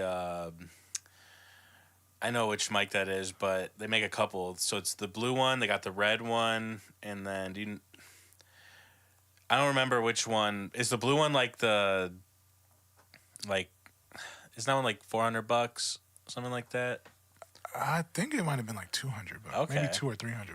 I bought it a minute ago, actually. Yeah, I have a good experience with that price range of microphones. So if you're a young engineer out there, don't feel pressure to spend like $1,000, man. Like they got the Rode mics, they got the Lewitt mics, they got the Bluebird mics, like $200 to $500. A lot of good mics in that price range. Bro, me and like Starlight, my whole crew, and a bunch of my friends, we all have that same Bluebird mic. Nice. So it seemed to serve everybody pretty well. Yeah, very cohesive too. So like if you, when you use the same equipment, you can get in a groove with it. When you switch stuff out, like it's like, oh, I got to mix this a little different because I got so used to this setup, like this chain with this preamp or this compressor. That's a great point. Like, yeah, when you listen to Starlight stuff, like it kind of sounds like we're all in the same room, and like no music that we've made in the same room is out. Like all of the stuff is like stuff we made. Like we were on FaceTime, we were on Zoom. Like, yo, check this out, texting each other and recording it separately. But it all kind of does sound like it's made together because same mic, same mix. Yeah. Like you ever heard One Train, right? You can tell like Kendrick recorded somewhere different on that song. Yeah. That was like one of the first songs, like when I was getting into mixing, like I was like really like, oh, like you could tell he recorded somewhere different. This shit sounds crazy different. But like that's when I think I realized like this is what I wanted to do was like mix music and stuff. That's like dope. I used to listen to like albums like where's the guitar in this song, like, or when I remember listening to like a metal album with my friends when we were younger, and like I could just hear the singer punching in like every take, and I was like, is this supposed to sound like that? Like, because before you know anything about recording, you think they just perform this shit like they do live, and I'm like, it sounds like his last parts are going over the first every time, and you could like really hear the punch-ins, like the engineer did not fade in or get rid, you know what I'm saying? Like, it's like little shit like that, along your music journey where you're like, oh, this is like what I'm interested in. That's very true. Like a lot of stuff like sounds very different as you learn more about the art of how to make music. Like it's like stuff I love that I'll go back and listen to. Like, dang, I really am not feeling how they mix this. Like, and it's stuff I love and still love now. But it's like, okay, it's weird. Like I can't even say what stuff, but certain stuff is like interesting. That's how they did that. Like I'm not really feeling it now that I know how to do it. But it's cool to have that insight. Well, and it's cool, like, every engineer mixes different. So like your song can really go from being like a certain style or a certain way to a totally different thing where like I might hear and be like, I think this shit is ass, and then like other people are like, this song's the best song I ever heard. So it's like, even if I am right, like it doesn't matter. Like, we'll sit in here with clients just tweaking EQs, like, oh, I need a little less, little more, little less, and it's like by the time it gets out to the client, the song you hated the most mixing wise, they're like, this one's the one, like, and you're like, or like when you're showing people beats and you're like, you send them, you're like, I want you to rap on this one, and then there's like 1-5 down the email and they're like, that's the one. You're like, I didn't even want to put this one in the email, like, that's the one you like? I just sent that to like 3 other people, like, because no one likes it, but you like it, and of course you want to buy it. Like, fuck. That is like the crazy part of like, you know, working in music and stuff like that. Is like sometimes you just predict stuff to hit people a certain way and it just doesn't. And like as a producer, yeah, like I know that exact feeling, like sending all this stuff. It's like, really, that's the one? Like I thought that was the weakest one, and that's the one that you end up making a whole song to, and you like it, and You want more beats like good. that? Yeah, like it's shocking. And that's what's so weird about being an artist is like, as an artist, now you're doing that not just with another artist, but with the world. Like you made the whole song, and it's like, I love this song. You put it out, and it's like, let's hope that other people receive it like I felt like they would receive it. Yeah. Which is kind of scary, honestly. Yeah, you can never like predict how people are gonna like your shit. I feel like if you could really predict it though, you'd be like famous, you know? Yeah. Right?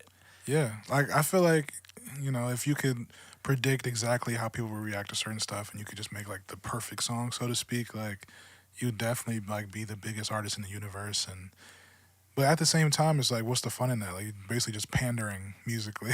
Yeah, that's like when I was doing more like artist stuff, like it's fun, you're really doing you, and then you start thinking about that, like, well, will people like this song, or then you kind of get lost in that whole like, am I doing it for me or like for what, you know, kind of thing, like imposter thing, you know? Yeah, that's a weird thing. That's something that like, you know, I try to work my way around because like with my music and like I guess like the business, so to speak, surrounding my music, like I'm super hands-on and I'm super like intricate and strategic about everything I do. So it's like, you know, when I'm working on stuff, it's like, let me not get in the brain of, I got to make it like this so it'll be received like this and it'll work over here. Because I don't want to be in that sort of mindset where it's like I'm taking the art out of the art. You know what I mean? Yeah. So it's like, it's a weird thing when you're trying to do that. But it's also weird because it's like sometimes, you know, I make stuff that's meant to be like kind of challenging or meant to, you know, and I'm getting more and more like that as I work on the next project. So it's a weird balance to try to find like making stuff that people can find accessible, but can also be like real to you and honest to you, and it can also be like, you know, weird. Yeah. It's a weird thing. What's your favorite song of yours that you've ever made? My favorite song of mine that I've ever made.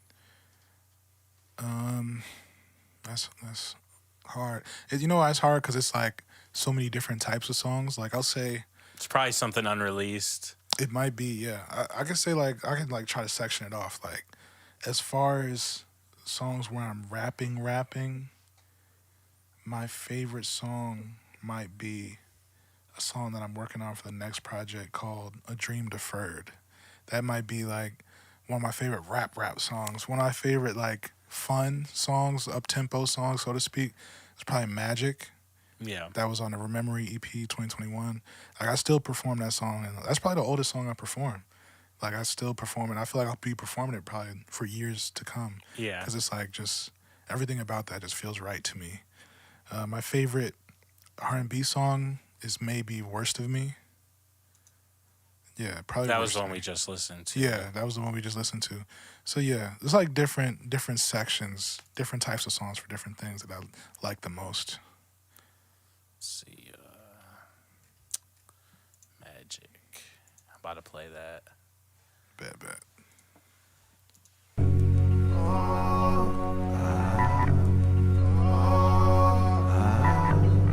For our next track, we're gonna turn nothing into something. Whoa, I've been in the kitchen doing magic, whoa. Doing something that you can't imagine, whoa. See it and believe it, then I grabbed it, whoa. Whoa, I've been in the kitchen doing magic, whoa. Doing something that I can't imagine, whoa. See it and believe it, then I grabbed it. Okay, it's my turn, my turn, my turn. My turn, my turn, my turn.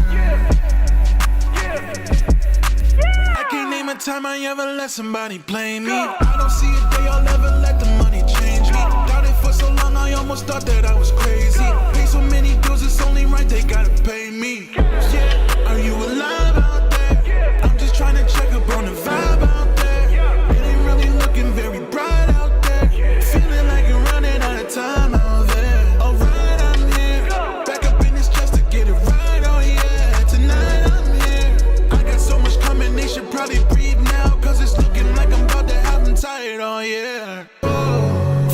stage that I'm on. I can't forget where I'm from. Don't feel the same when you gone. Don't feel the same when you gone. And when the lights shut off, I'll be here. I'll be here. I used to think it was my rememory, but it's not. If a house burns down, it's gone. But the picture of it stays. And not just in my rememory, but out there in the world. Nice. I see you snuck some other songs in here, huh? Yeah, that was from the EP Rememory. What I wanted to do was like I wanted to have a video because I guess this is like the only video of its nature in my career where it's like 3 songs in one video. All 3 are on the EP, but I just wanted to have something that like showed 3 completely different sides of me as an artist and like gave you 3 different like feelings and 3 different narratives that are coming from the EP. Really like the 3 main ones. So it was like the 3 main songs of the project. So yeah, that was important to me. Yeah, it's just fire. I can't believe you mix all your music in FL Studio. Like, it kind of makes me mad, but like, I mean, it sounds good, so I can't really say shit. Thank you, bro. Yeah, it's crazy. That's just all I know. Like, I never wanted to learn anything else. I mean, I feel it though. Like, you're in there making the beat. Like, if you just fuck with it long enough, I'm sure. I mean, shit, people record on BandLab and the shit goes up, so.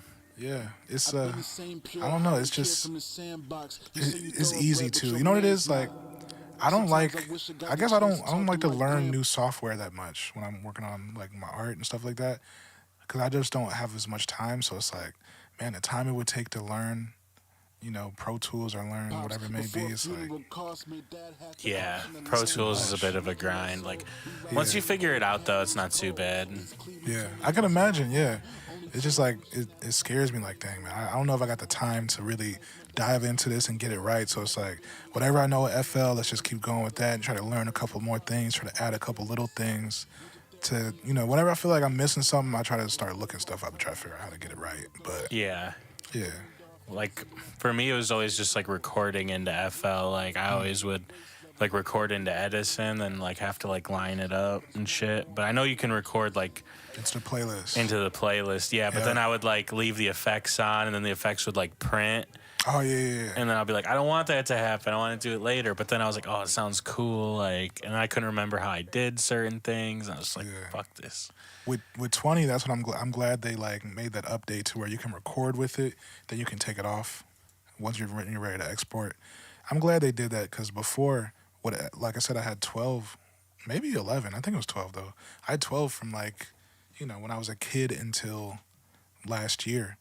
So for that whole time, I was just working on 12, and I was using sort of outdated stuff. So what I would do is I would record my auto-tune with the auto-tune and then keep it on there and then export it with nothing else though, but just auto-tune, and then add everything else from there. But yeah, I don't know. I like FL too because it's like it's so easy to jump into. Yeah, and it's so much information. Like, I know you could probably find all the information on Pro Tools on YouTube too, but FL is just like, man, you can just look something up real quick, get the information. There's a lot of like producers that use that too. Yeah. So, like on Pro Tools, I wouldn't really use it for making beats like the way you do on FL, like because the step sequencer and stuff, but. When it comes to actually, for me, recording instruments and stuff, I prefer it, like, when I'm recording my guitar, like, the fucking drum pad and the synth over there. Yeah. I didn't even know I had that armed. Oh, I do. Nice. I play the guitar. Whoopsies. Yeah, we could get the band going live, huh? Get the drums, someone pull up some drums, someone pull up some guitar and some bass. You could rap one of your songs. Oh yeah. We had some comments in the chat from Xavier Clark. He said, "Yo, Terrence Ray, bet on Cherry Authentic Language. Let's go." Shout out to y'all, man. Xavier, he's one of the dudes in the group.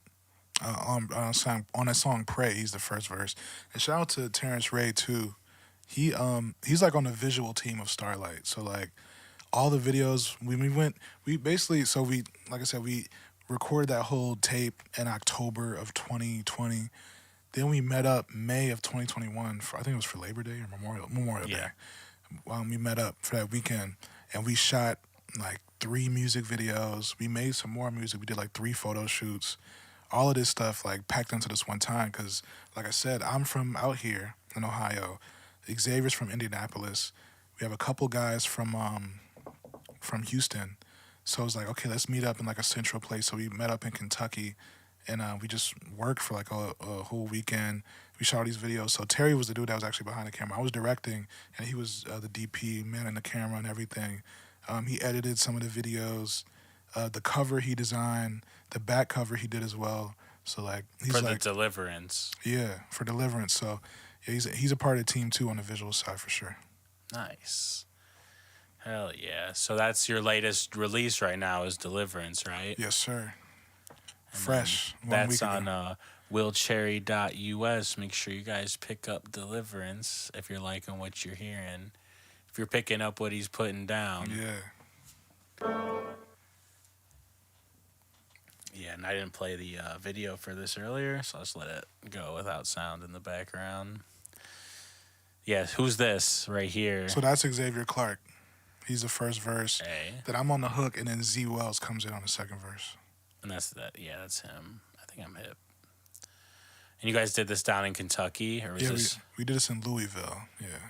You like it down there? Yeah, Louisville is like it's really dope. They got a dope scene out there too. Like the dude we talked about earlier, Shy. He's actually he's from Louisville as well. Producer. He was on Jack Harlow's last album. He did the last song on there. Nice, like he produced it. Yeah, he produced on the last joint on there, and he produced the song Ibiza for me. Nice. So really dope artists out there. Really dope stuff. Yeah, So, I've never been out to. I've been on like the Cincinnati, Kentucky border. Yeah, that's like pretty much it over there. Nah, it's really cool over there. I like Kentucky.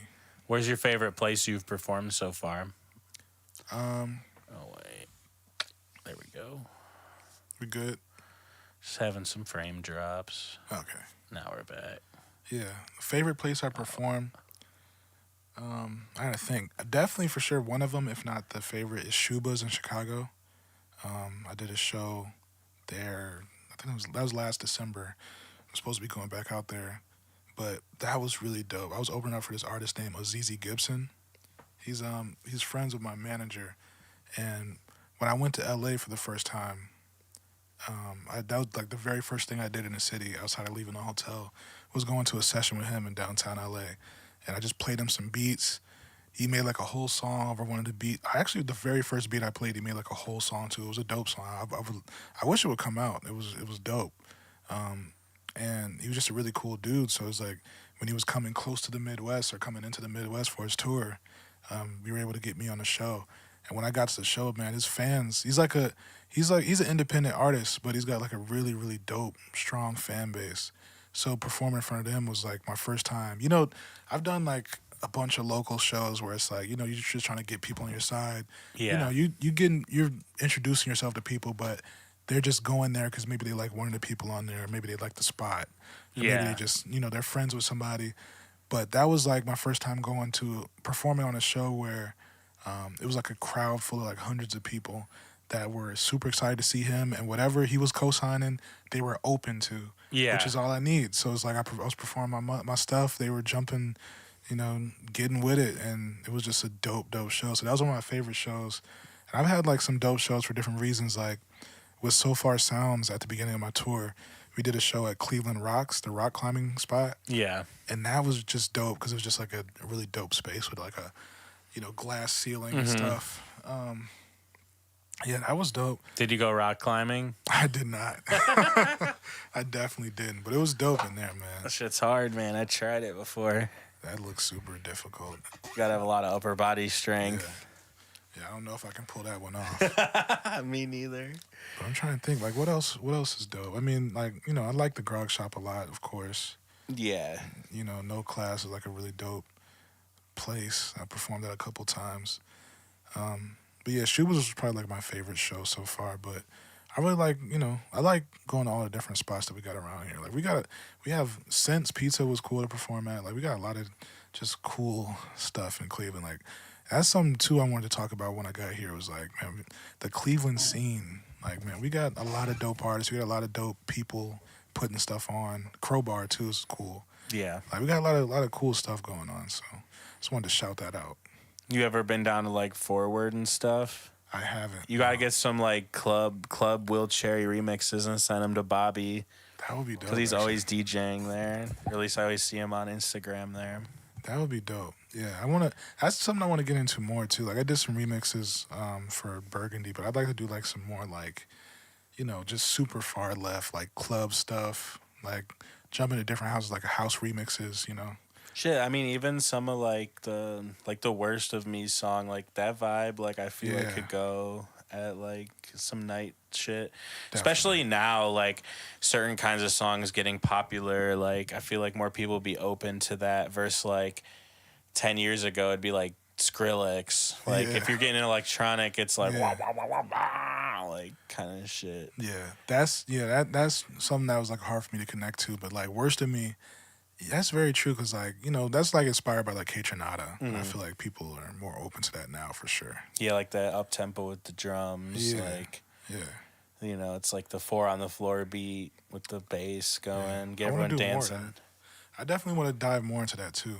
But, yeah, man. Like, more fun. Yeah, more fun, upbeat stuff. Because, like, my thing is I just like to make songs that make you feel different things. So, like, I like to... Oh, bless you. Oh, that was a yawn. Yeah. But I like to make stuff that like makes you feel different things. So I want to make stuff that like, you know, makes you feel, you know, emotional, like, oh wow, I can relate to this. Or feel like good, like, oh, this is a nice vibe. Like I can get with this. Like I want to do all of it. So I definitely want to keep diving more into like the dance stuff. I got another song called Love that I put out a couple years ago in that Chasing Love 2-pack. And that was like really me like sort of kicking the door down for myself and for people that listen to me, like open them up to, you know, hey, this is Will Cherry doing some house vibes. But Worst of Me felt like I really got it. Like that was the one that was like, okay, here we go. So yeah, I definitely want to go back and do more. Yeah, because you said that song was R&B, and I'm thinking like maybe that's like new R&B, but like I'm just trying to think of like what it reminded me of. Like if I was to give it a genre, I just can't think of it. Like, yeah, because like when I think of R&B, you know, I'm thinking of like, you know, like the slower, like traditional, like Usher, yeah, like, Let It Burn, yeah. That's the thing, like, yeah, it's like a version, like it might be like alternative R&B, yeah, where it, like I think that's kind of like where K-Tronada lies, is like electronic. Like he calls his music electronic. But I feel like a lot of like house in it as well, but he calls it electronic, which I think is like his way of like, this is like everything, because it stems from electronic music, but it's like different versions of all music. So it's like, it's sort of like, you know, alternative R&B, electronic R&B, house, R&B house. Like probably just R&B house would probably be the best way to describe a song like Worst to Me. Yeah, that makes sense. Yeah. That would like, because like if someone's like, oh, I got this new R&B track, and I heard that, be like, yeah, that would be, yeah, that's not what you're expecting. Right, I'd be expecting you'd be like singing and shit, like Luther Vandross type song. Yeah, hell yeah. Like today West put out his video for Play a Ride. Like, you know, he's singing on that bitch. Like, I don't know if you saw it, but yeah, that's like a straight up and down R&B. Yeah. So yeah, what I'm saying Worst to Me is like definitely like a little, it's a couple things combined with R&B for sure. Yeah, like how we talked about earlier, mixing all the different styles together for the project. Yeah, that's what I love to do. Like, even with, I guess, like, yeah, most of my stuff, I just like to if I'm not combining a new thought with a pre-existing genre, I want to combine just 2 existing genres or more than 2 with my music. Like, even like a song like All That, when you listen to the full song, like, there's like a break beat that I put in there towards the end of the song. It's a guitar solo. And it's like when that song, and then the song at the beginning of it, like it starts off with this vocal sample with these harmonies, like you're not expecting anywhere I'm going with the song, which is my biggest goal with music. Yeah. Like I don't want to be predictable at all. Yeah, and you managed to sneak a lot of sounds in there while the songs still aren't like long as fuck. Yeah. You know, like Yeah. you stick to a lot of new songs are like shorter, like minute and a half, 2.5 minutes. Like, you know, with all those styles, you still manage to keep it like on a reasonable length of time for a song, you know. Yeah. I like to. Like the one you had 3 and it was 3 minutes and 48 seconds or whatever. I'm like, there's 3 songs on here. What the fuck? That's true. I mean, I like to justify, you know, I want the song to justify its length. So, like, I want you to hear the song and it's like, everything I'm saying is, like, worth me saying. Like, if you notice with most of my songs, like, I don't really have the intro for my song. Like, I don't really have, like, loops going at the beginning of the song. I usually, like, might throw a little sample at the beginning and get right into it or just jump right into the song. Like, I remember when The Baby first came out and everybody was joking about how, like, his songs just start with him rapping immediately. I was like, yeah, it's kind of, I don't want to say, there's no, you know, there are no rules to it. That's not what it should be. But it's like, that's what I feel like I need to be doing because I want to get your attention. Like, I haven't earned for me to have a 2-minute intro with just the instruments and I don't sing or rap yet. Like, even like 30 seconds is just too much. Yeah, 30 seconds feels like a long time if it's not something crazy going on. Especially if it's just like a loop. Yeah, like it doesn't make, like when I hear stuff and it just be like, yeah, this is the loop that you're gonna hear for the whole song, but let's just hear the loop by itself for 47 seconds or something. We don't have to do that. We could just jump into the song. Authentic Language says, shout out Studio One, the worst DAW. The 3-track video is so fire. Thank you. Do you use Studio One? I think I might have tried that. The Studio One, I feel like I had something that I might have bought, like a microphone. When I was younger they make, that Presonus makes other gear. Like they have live mixers and peripherals and stuff. Studio One's actually not that bad, but it's like funny to hate on it and roast it. Even though like they have a good pricing model, like they're a good company. Like, I think I might have tried it and like, that was my Audacity era, you know? Yeah, it's like a little better than that. Yeah. Once I found FL, I think that maybe that's why I stuck with FL too, because I tried a couple things and nothing really stuck. But when I got to FL, I was like, okay, I feel comfortable. Yeah, Studio One for me is more like Pro Tools, where like I would just want to do vocals and instruments in it and less production. But it is better for making beats from producers I've talked to than like Pro Tools like would be for making a beat. But yeah, definitely for me, like the workflow when it came to making beats in there wasn't for me. I wasn't fucking with it at all. It was too much like Pro Tools, honestly. Like, and then like when I'm using Pro Tools and working in this, like a lot of people like there's the mix window, but I do everything on this window. So like mixing the levels and the pans and everything. Like I barely ever touch the mixer side of it. And on Studio One, it's like you have to mix a song, like they have that same stuff, but graphically it doesn't have the same responsiveness as like using the mix faders, and I don't like mixing like that. So I was like, well, this program's not for me. Yeah, I feel you. Anything that's just like that's like too complicated like that, for me it almost takes the fun out of music. So it's like, yeah, because you want to be able to just like go. Yeah, you just want to, especially when you're making beats, like you just want to try different stuff because you're gonna have to go through a million snares to find the right snare. Yeah, I got this shit called EXO that where like it takes all your sounds and puts them like in a cloud, and you can like make a drum pattern like with a step sequencer, and then change all your drum sounds with like one click, and it's really cool. That's really dope. That sounds cool. Let's see if I can pull. I'll probably pull it up. I think there's like a standalone version. I think I got that over here. Excellent audio. Let's see if this will play. Yeah, I'll show you this thing. It's cool. I haven't used it in a super lot of beats, but it's just like cool to mess with. Here, let's see. Desktop. Let's see if the audio. Yeah, it will. So like, for example, I load all my sounds in it, so let's pick the drum beat. Like, and you can like do your own, but I'm just gonna pick one off of here.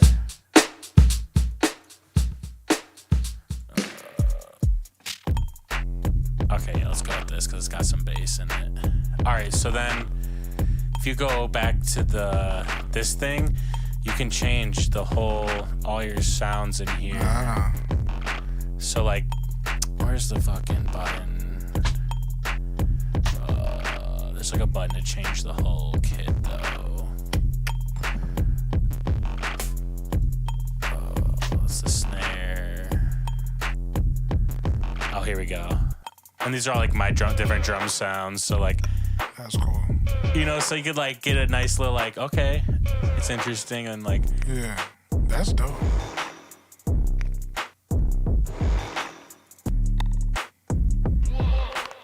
And see how it's like with the hits and stuff, it finds something similar. That's really cool.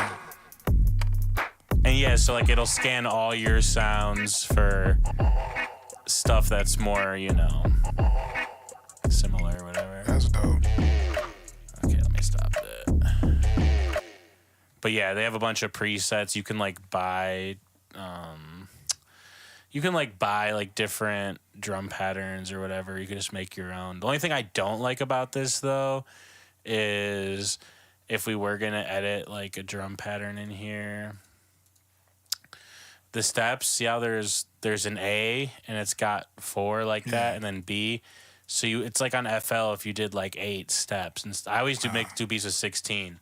So like, and like so I do like if. I won't do 75 tempo. I do 130 with 16 steps.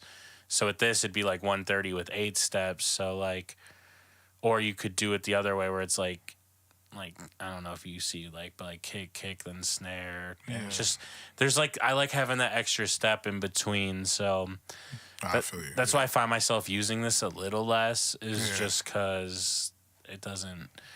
I don't have like all the steps I want on it. You're gonna have that freedom. Yeah, exactly. Or like if it let you get the extra steps, it'd be a lot better. Yeah. And like with the plugin, you have to bounce like track outs. So like you make it and then it makes track outs for you and you can put them in the beat. And that's cool. Yeah, it's definitely cool. But the problem is like say you're making a synth on your beat and you're playing the drums on there, until you export it and put it in, like it's starting and it's not synced up with the session, you know what I'm saying? Yeah. So if you're trying to like play to the metronome and the drum beat, you have to like commit to the drum beat before, you know what I mean? Yeah. Because if you don't commit to it, then your metronome's not going to line up to your other shit. Because even inside the DAW, it's like standalone, you know? Yeah. So it's got some limitations that they don't tell you when you're like, when they're selling it to you, you know? Yeah. When you see all the YouTubers like, brand new plugin, it's the best one I've ever had. Like, they never mention that part though. Yeah, but for creative wise, like I like it. I think it's all right. Well, that's just a cool like thing to have. Even if you just need to hear it, like just to run through stuff. Like, okay, what sounds like different sounds are working well with each other drum wise. Yeah, that's a cool thing to have for that. Yeah, exactly. Like, and just being able to visualize your whole sound library if you're like looking for something, instead of you don't feel like looking through windows, you could find it there and drag it in. Like when you're like, oh, I like this snare, and you just click through, it'll keep showing you ones that are similar. Yeah, that's really dope. All right, I'm gonna play this Ibiza video. If you could go anywhere. What's the story behind the sound before we start? The sound. The ding. Yeah, the ding.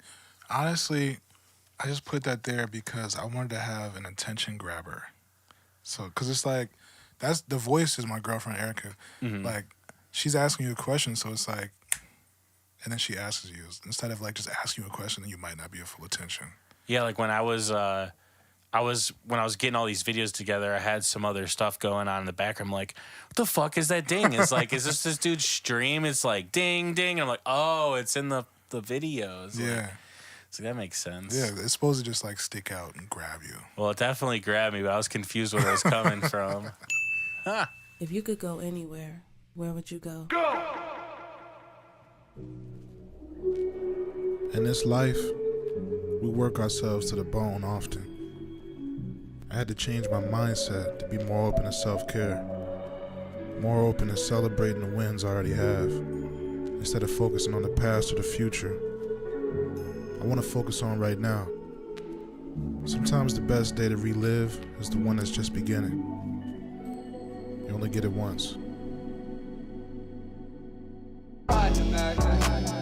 Kicking in Ibiza, laying back on the tree stump, fantasies that don't mean nothing.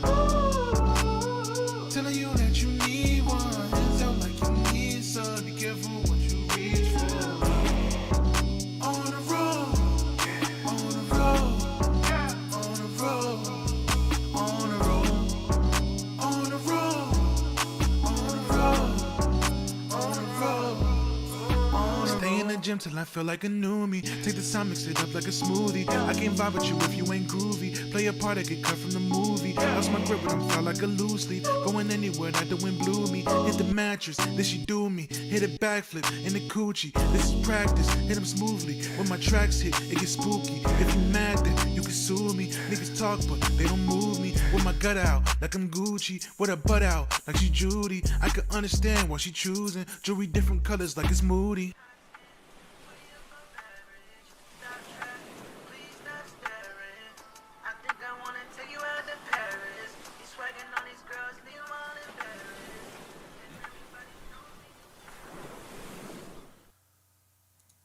Nice. You ever been to Ibiza?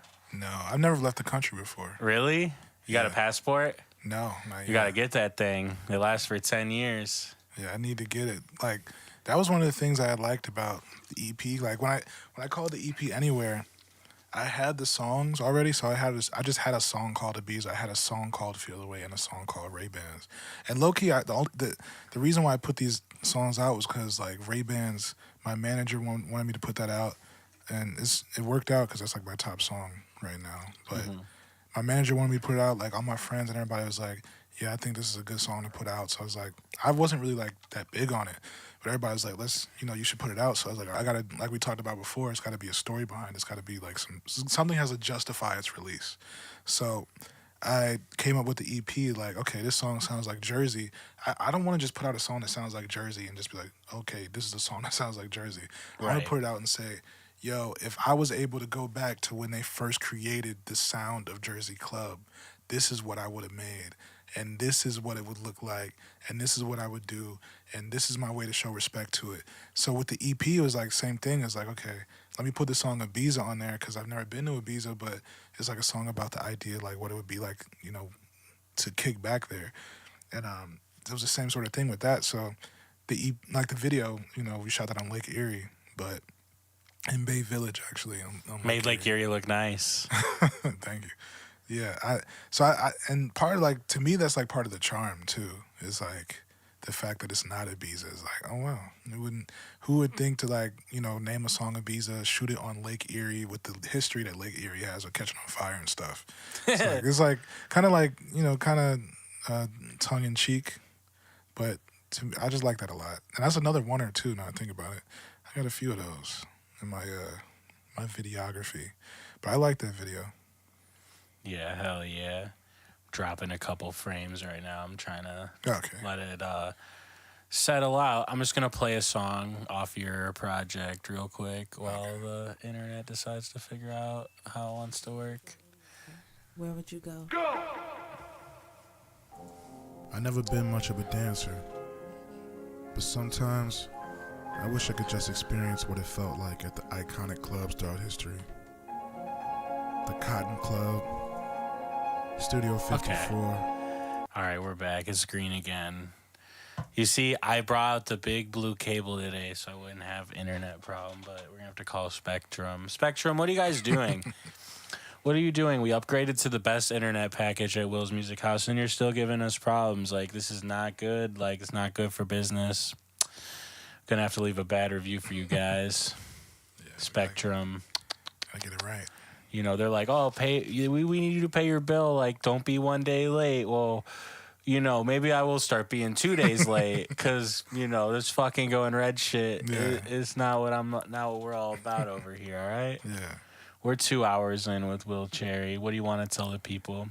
Well, first off, thank you for having me. This is really fun, man. And I've been wanting to do an interview like this where I can just, like, sit down and just go into detail about certain things and really just chop it up. So I'm excited. Like when I saw you tweet that, you was looking for people to come through, I was like, man, let me put my bid in right now because I would love to do it. So I'm always looking for people to come through. I would like to do something bigger too, where we have multiple artists or producers. Like I watch a lot of the these podcasts where they get a bunch of people there and everyone's just like talking to each other, and that's dope. Sometimes it's lit, sometimes it's like cringy or whatever, but getting a bunch of artists and producers in the same room with each other, like similar format, but like different content, That would be nice. And I'd like to do it in a way where like they don't even know who's going to be there when they pull up. That's cool. So like if there's like beef or whatever, like conflict or drama, like they could, work it out. But like, it's that's dope. You have to make sure no one wants to like fight each other or anything. Like,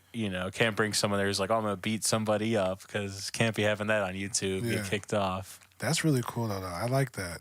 I feel like, I say this honestly to every person that I meet that is like in Cleveland doing any sort of podcast, stream, text, written interviews, anything. I always like tell them like, what you're doing is very important and needed and just absolutely appreciated. Like, because I feel like you can't have any movement of any kind without documentation of the movement. Mm-hmm. So like I feel like I was mentioning earlier, like the city has like a lot of dope artists, a lot of people having success in different ways, doing dope things, putting out great stuff. But it's like we need people that we can come to like here and talk to about it to really give context. Because like when you can sort of get the story on Instagram, sort of, but you don't really get the story till we come here and talk to you about it. And people that are watching are like, oh, wow, okay, I didn't know this about whichever artist. Okay, now I'm more of a fan. Now I like this, and now I'm going to subscribe to this channel because whoever else he brings through, maybe I'll become a fan of them, and, it's an interesting conversation. So, yeah, I definitely love this type of stuff. I appreciate it, and I always want to be a part of it. And I love long-form content. Me too. Some people don't like that, but I'm watching 3-hour, 4-hour, 2-hour videos all the time, or like watch a whole series in one night, or something someone could just put on their headphones and like do yard work, or they're just chilling, like they're at work passing the time, like they can only half pay attention or whatever. Yeah.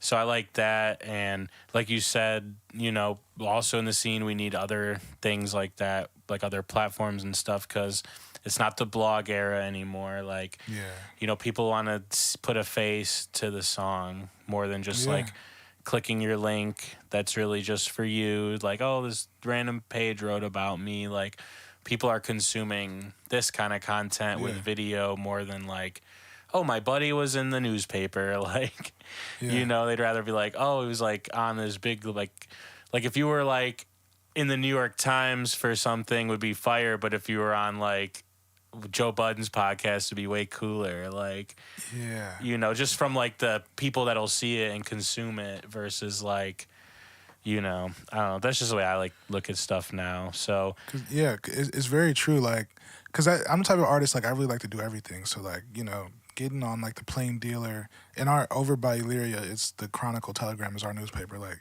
getting on those platforms is important to me, but it's also important to get on a platform like this where I can just talk. Because like everything is like a different form of currency. So like getting on the New York Times is a certain currency where it's like not social proof, but it's like industry proof. And it proves to people like, okay, he's reached this certain level.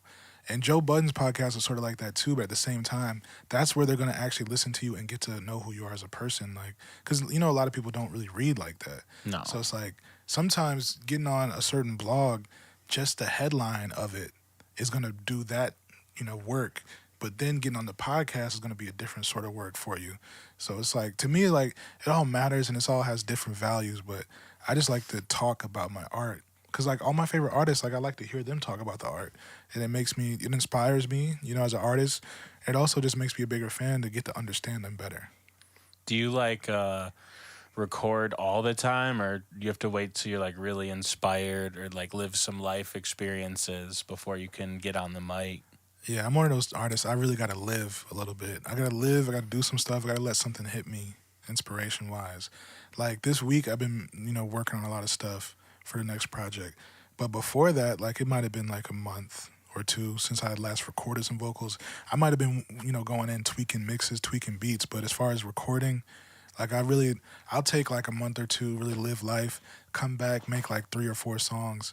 And my thing too is like, I don't sit around and just like make music for real. Like when I'm making music, it's to make music. Like I'm making something that's trying to come out. So like I don't really sit around and make beats often.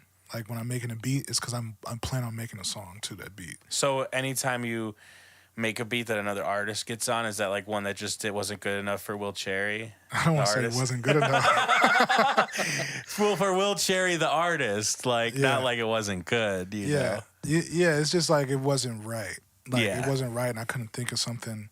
Or like certain songs I'll have is like, I might start the song and it's like this song is dope actually. Like Wrong One with Wes. It's like I started the song, I was working on it. I was like, this song is dope, but I got a verse on it, and this verse doesn't make sense. Yeah. And the project I'm working on is like, it doesn't make sense for this project. But because I know it's a good song, it's like, I'm working with Wes at the time. I'm like working on him with beats. I'm working with him on beats and stuff like that. It's like, hold up, since I got this song and I know I'm not about to use this song, let me see if he likes it. And then he puts on a verse on it and it like fits like a glove. It's like, oh, this is the perfect song for Wes to rap on. And it was the perfect song for me to do the hook on. Yeah, it So fit it's real like, good on the album too. Yeah, it fit perfect on that project. So it's like, that I like when those moments happen where it's like, I think that works better musically for me. Instead of just making beats and like, I'm gonna send these beats out and hope they work. Usually, the only time I do that is when I'm working with an artist and like I'm, talking to him. It's like, hey man, I need this sound. Do you think you could do something like this? And then I'll go in with the intention. That's what it really is. I hate that request. You don't like that? No, cause when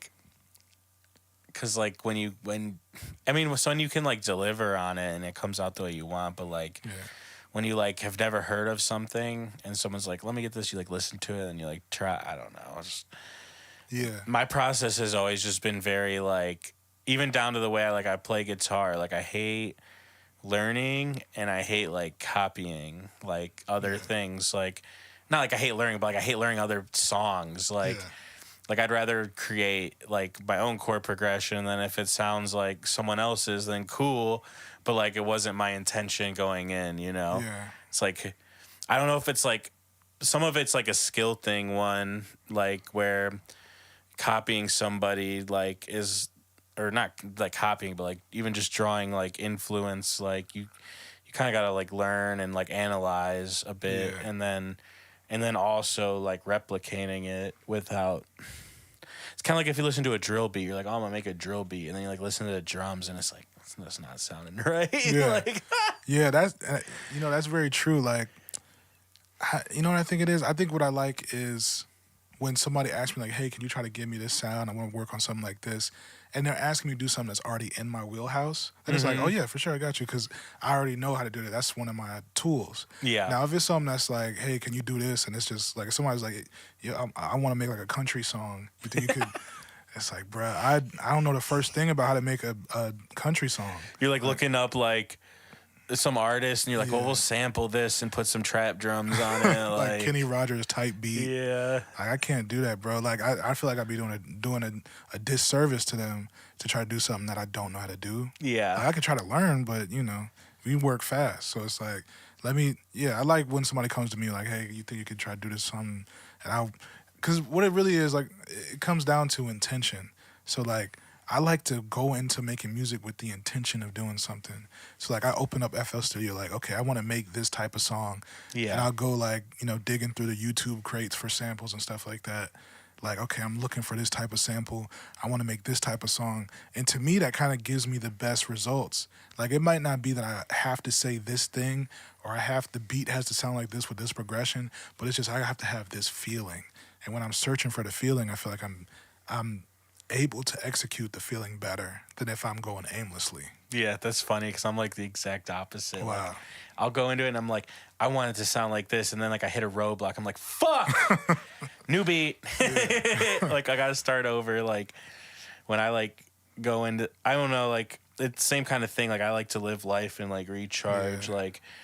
Cause like you'll make so many beats. It's like, bro, I've put these kick patterns in the same spot so many times. Yeah. Like, I'm not doing anything like innovative or like new. Like, I need to like just chill, you know, and like figure out something different. Which is why like I've enjoyed messing with real instruments, just like not that like producing isn't real, just like, you know, playing things off tempo, like playing things to no click, like just trying to like, you know, come up with some new ideas that I can take back into the hip hop stuff, you know, Yeah, or I like that. the rap stuff or whatever.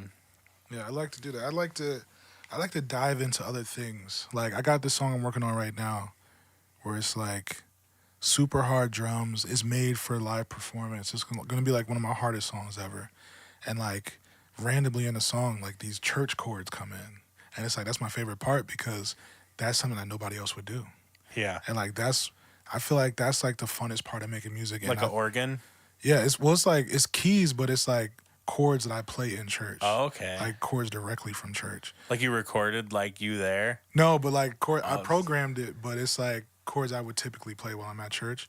So it's like because I know that the average person isn't gonna go for that. Yeah. It's like that's what I like to do because that's when it's like, you know, some certain stuff, no matter how good it is, if it's too familiar, you listening to it with like okay, yeah, this is cool, but it doesn't grab you, even if it's super dope, just because you've heard it before. Right. So it's like it's gonna be those moments that really take you over the edge, and really like feel like, okay, this is insane. Like, and I feel like that about like probably like most of the greatest hit songs, like, or some of the biggest songs of the last however many years, like.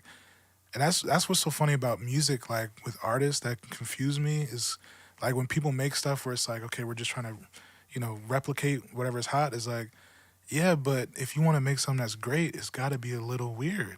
Yeah. Like if you think of every like, you know, like SZA Kill Bill is like, okay, this is a type of chord progression we've heard before, and this is like really breezy, but then the lyrics is where we get weird.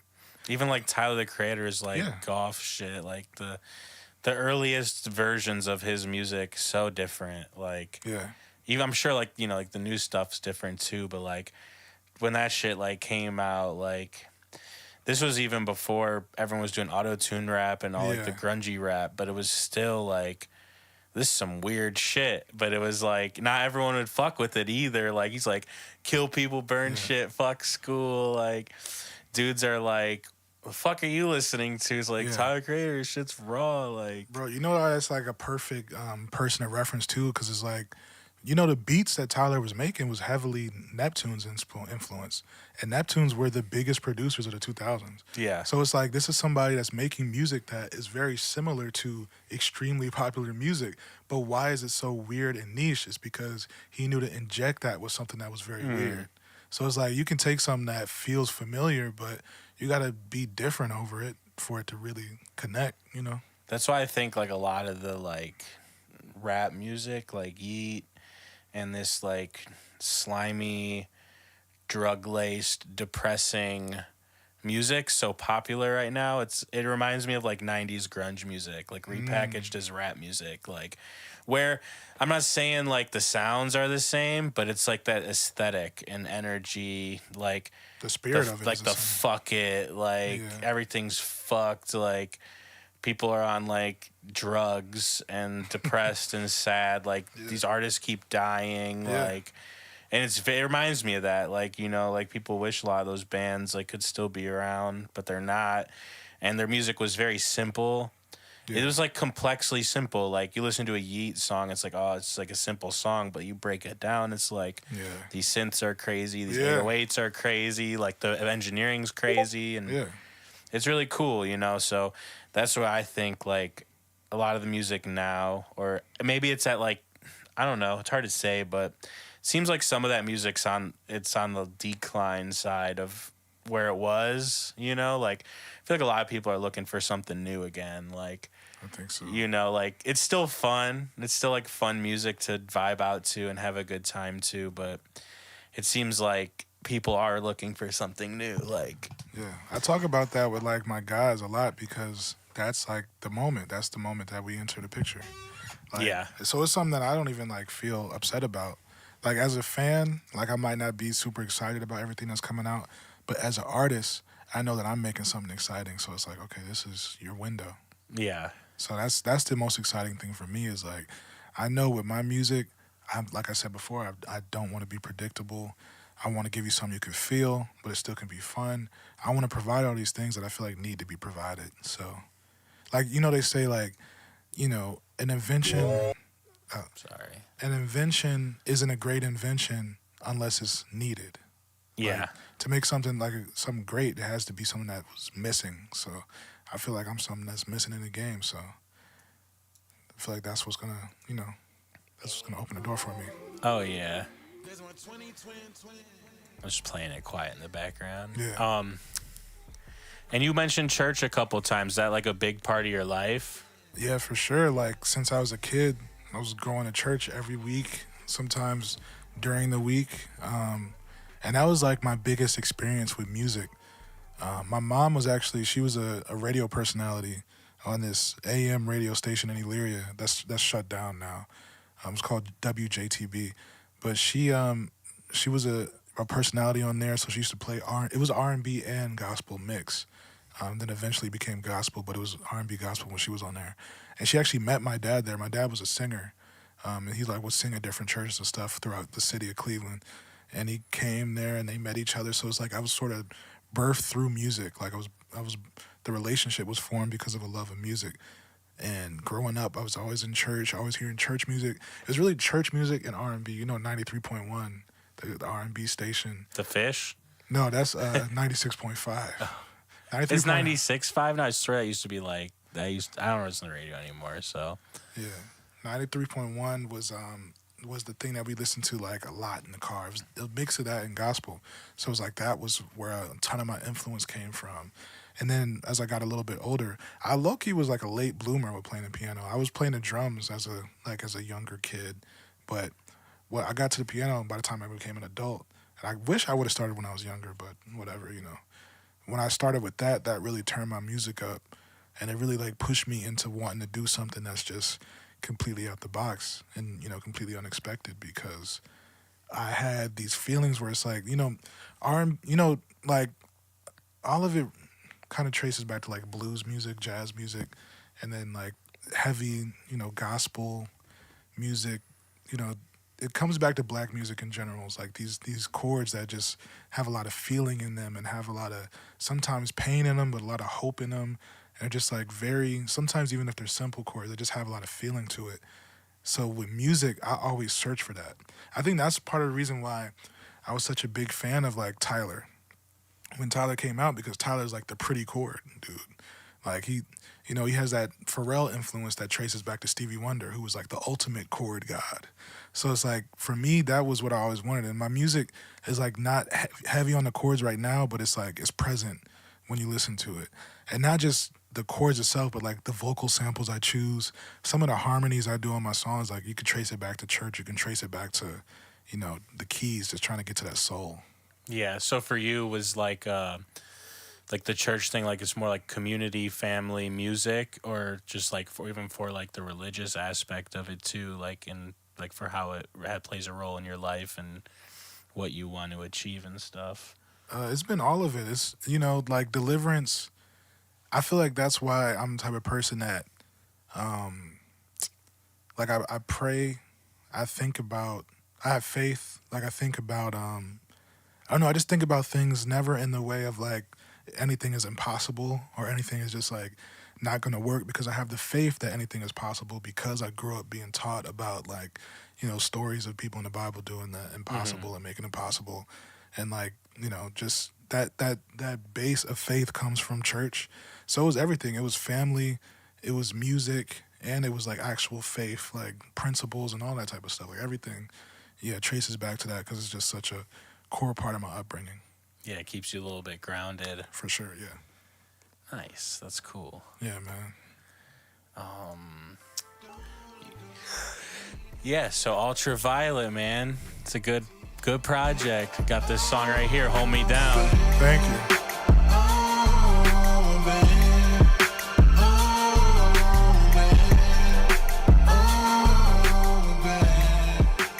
Just give them a sneak peek of that. Yeah. They could go find the rest of it. Shout out to my girlfriend Erica. I wrote that song about her. What, the Hold Me Down? Yeah. Hell yeah. The whole track, yeah. That was I made that kind of like when we first got together too.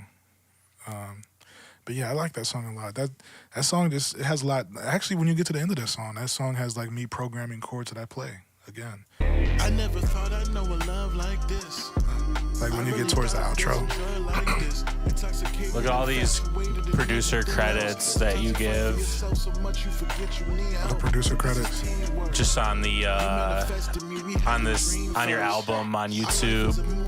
You got all these credits for all the additional vocals and instruments and stuff. Yeah. Yeah, man, that's important to me to give everybody credit. To me, it looks dope when you see like all the names, everybody that was involved, like to show it was a real team effort and different roles. Like we talked about that when the Wrong One video came out. And you telling me about like me putting the mix by Will Cohen is like, yeah, I want to show people, you know, everybody that added to it, because to me that's how we get to the story of like. That's just the most interesting thing to me is like I grew up reading the credits in the CDs. You know? So I love that. Yeah, I used to love like getting the CDs, or not even just CDs, but like game booklets and anything I could get my hands on and just like observe it. And I love that too, with the DVDs every little too. detail. Yeah, they don't do that anymore, man. When you buy, or at least when you buy like games and stuff, it's all digital, you know, like. And they don't come in nice little CDs anymore with all this like attention to art detail. And I miss that. That's why like with Ultraviolet, I printed CDs. I printed like a bunch of CDs, and I've been selling them because I want people to really feel the music the way I felt the music as a kid. Like I always talk to my girl about when I was 10 years old, and I got a GameCube with like a couple games on it, and I got some CDs. I got what was it? I got Monkey Business, the Black Eyed Peas, and I got Demon Days by the Gorillaz. Did you have the explicit versions or the regular one? I think it was the clean version. Yeah, I had the explicit Monkey Business, and the first time I heard the Let's Get It Started the other way, I was like, oh my goodness. That's a shock, yeah. I was like, why is it not like that? Yeah, at 10 years old, like, reading those credits was like, bro, this is everything. Because you know what it really is? I think part of it is just like when you buy something, you want to get everything out of it. You want to use it for all of its worth. So since credits are part of it, you want to read the credits. If there's a poster in there, you want to hang the poster up because you pay for that. So as a kid, like, that started my affinity for really checking out the stuff to see how things work and see who did what. So I was heavy on that, like, and that, you know, I became like a Wikipedia kid too. Like as I got older, like always on Wikipedia, always reading, and the credit started that too. So like I'll be the kid that we would be talking about music in school, and I'd be like, you know, talking about whatever song, like, hey, you know, this dude actually wrote the verses on this song, or you know, this dude was involved with this. Like all right, Will. Yeah, like people do that shit to me all the time. Yeah. Like when I get into something, I'm really deep myself, and they're like, all right, come on. Like, you're like, what? You're not into it? No, you asked me the fucking question. Like, you want me to give you a thoughtful, long answer that's well researched and thought out? Yeah, it's fun to me. It's the funnest thing in the world just to get the information. Because when something is great, it's like, why is it great? You know, you want to know why it's great. It's great because it's a list of people. Yeah, hell yeah. Everyone that contributed, whether they played keys or drums or whatever, they programmed something, some hi-hats, you know. Yeah, I love that. The little details, or even like the place where you did certain things. Yeah, I love to put that stuff because it's like certain stuff is like little unique things like that you probably wouldn't think that I'd like Monster. I recorded that song, the first half of that song in Louisville actually in 2018. That song, and it came out 4 years later. So like most people probably wouldn't just assume that I recorded that song not in Ohio, but I did, and that's kind of what added to why the song was the way it was. I was in a little different energy at the time, so it's like, yeah, that's a cool fact to have to me, you know. Hell yeah. Yeah. If I play this video for Closer by Will Cherry. I can't let this change. I wanna be closer. Hey,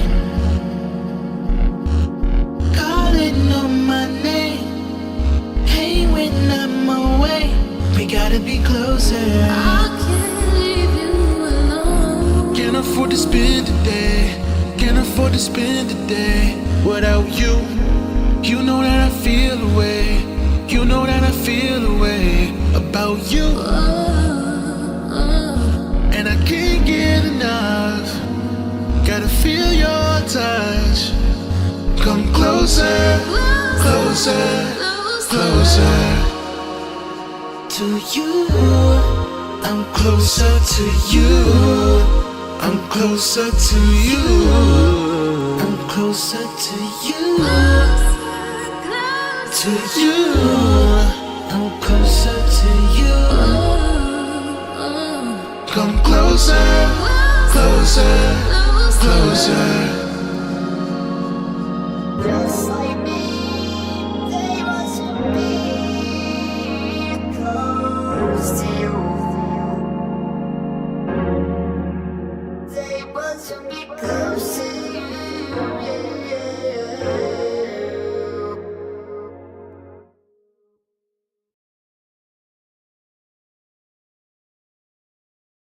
Back. That was Closer by Will Cherry. I like that song too. Yeah, that one's very chill. Thank you, man. Yeah. And then tonight we're going to be getting into some performances with Will Cherry. Yeah. We didn't announce it, but we did plan on doing it. So we could do those soon. I am actually like out of music videos to show. So Really? Yeah. Well, there's a couple left, but there's Junior, and then everything else was over a year, so I wasn't sure if you want me to play anything that's that old.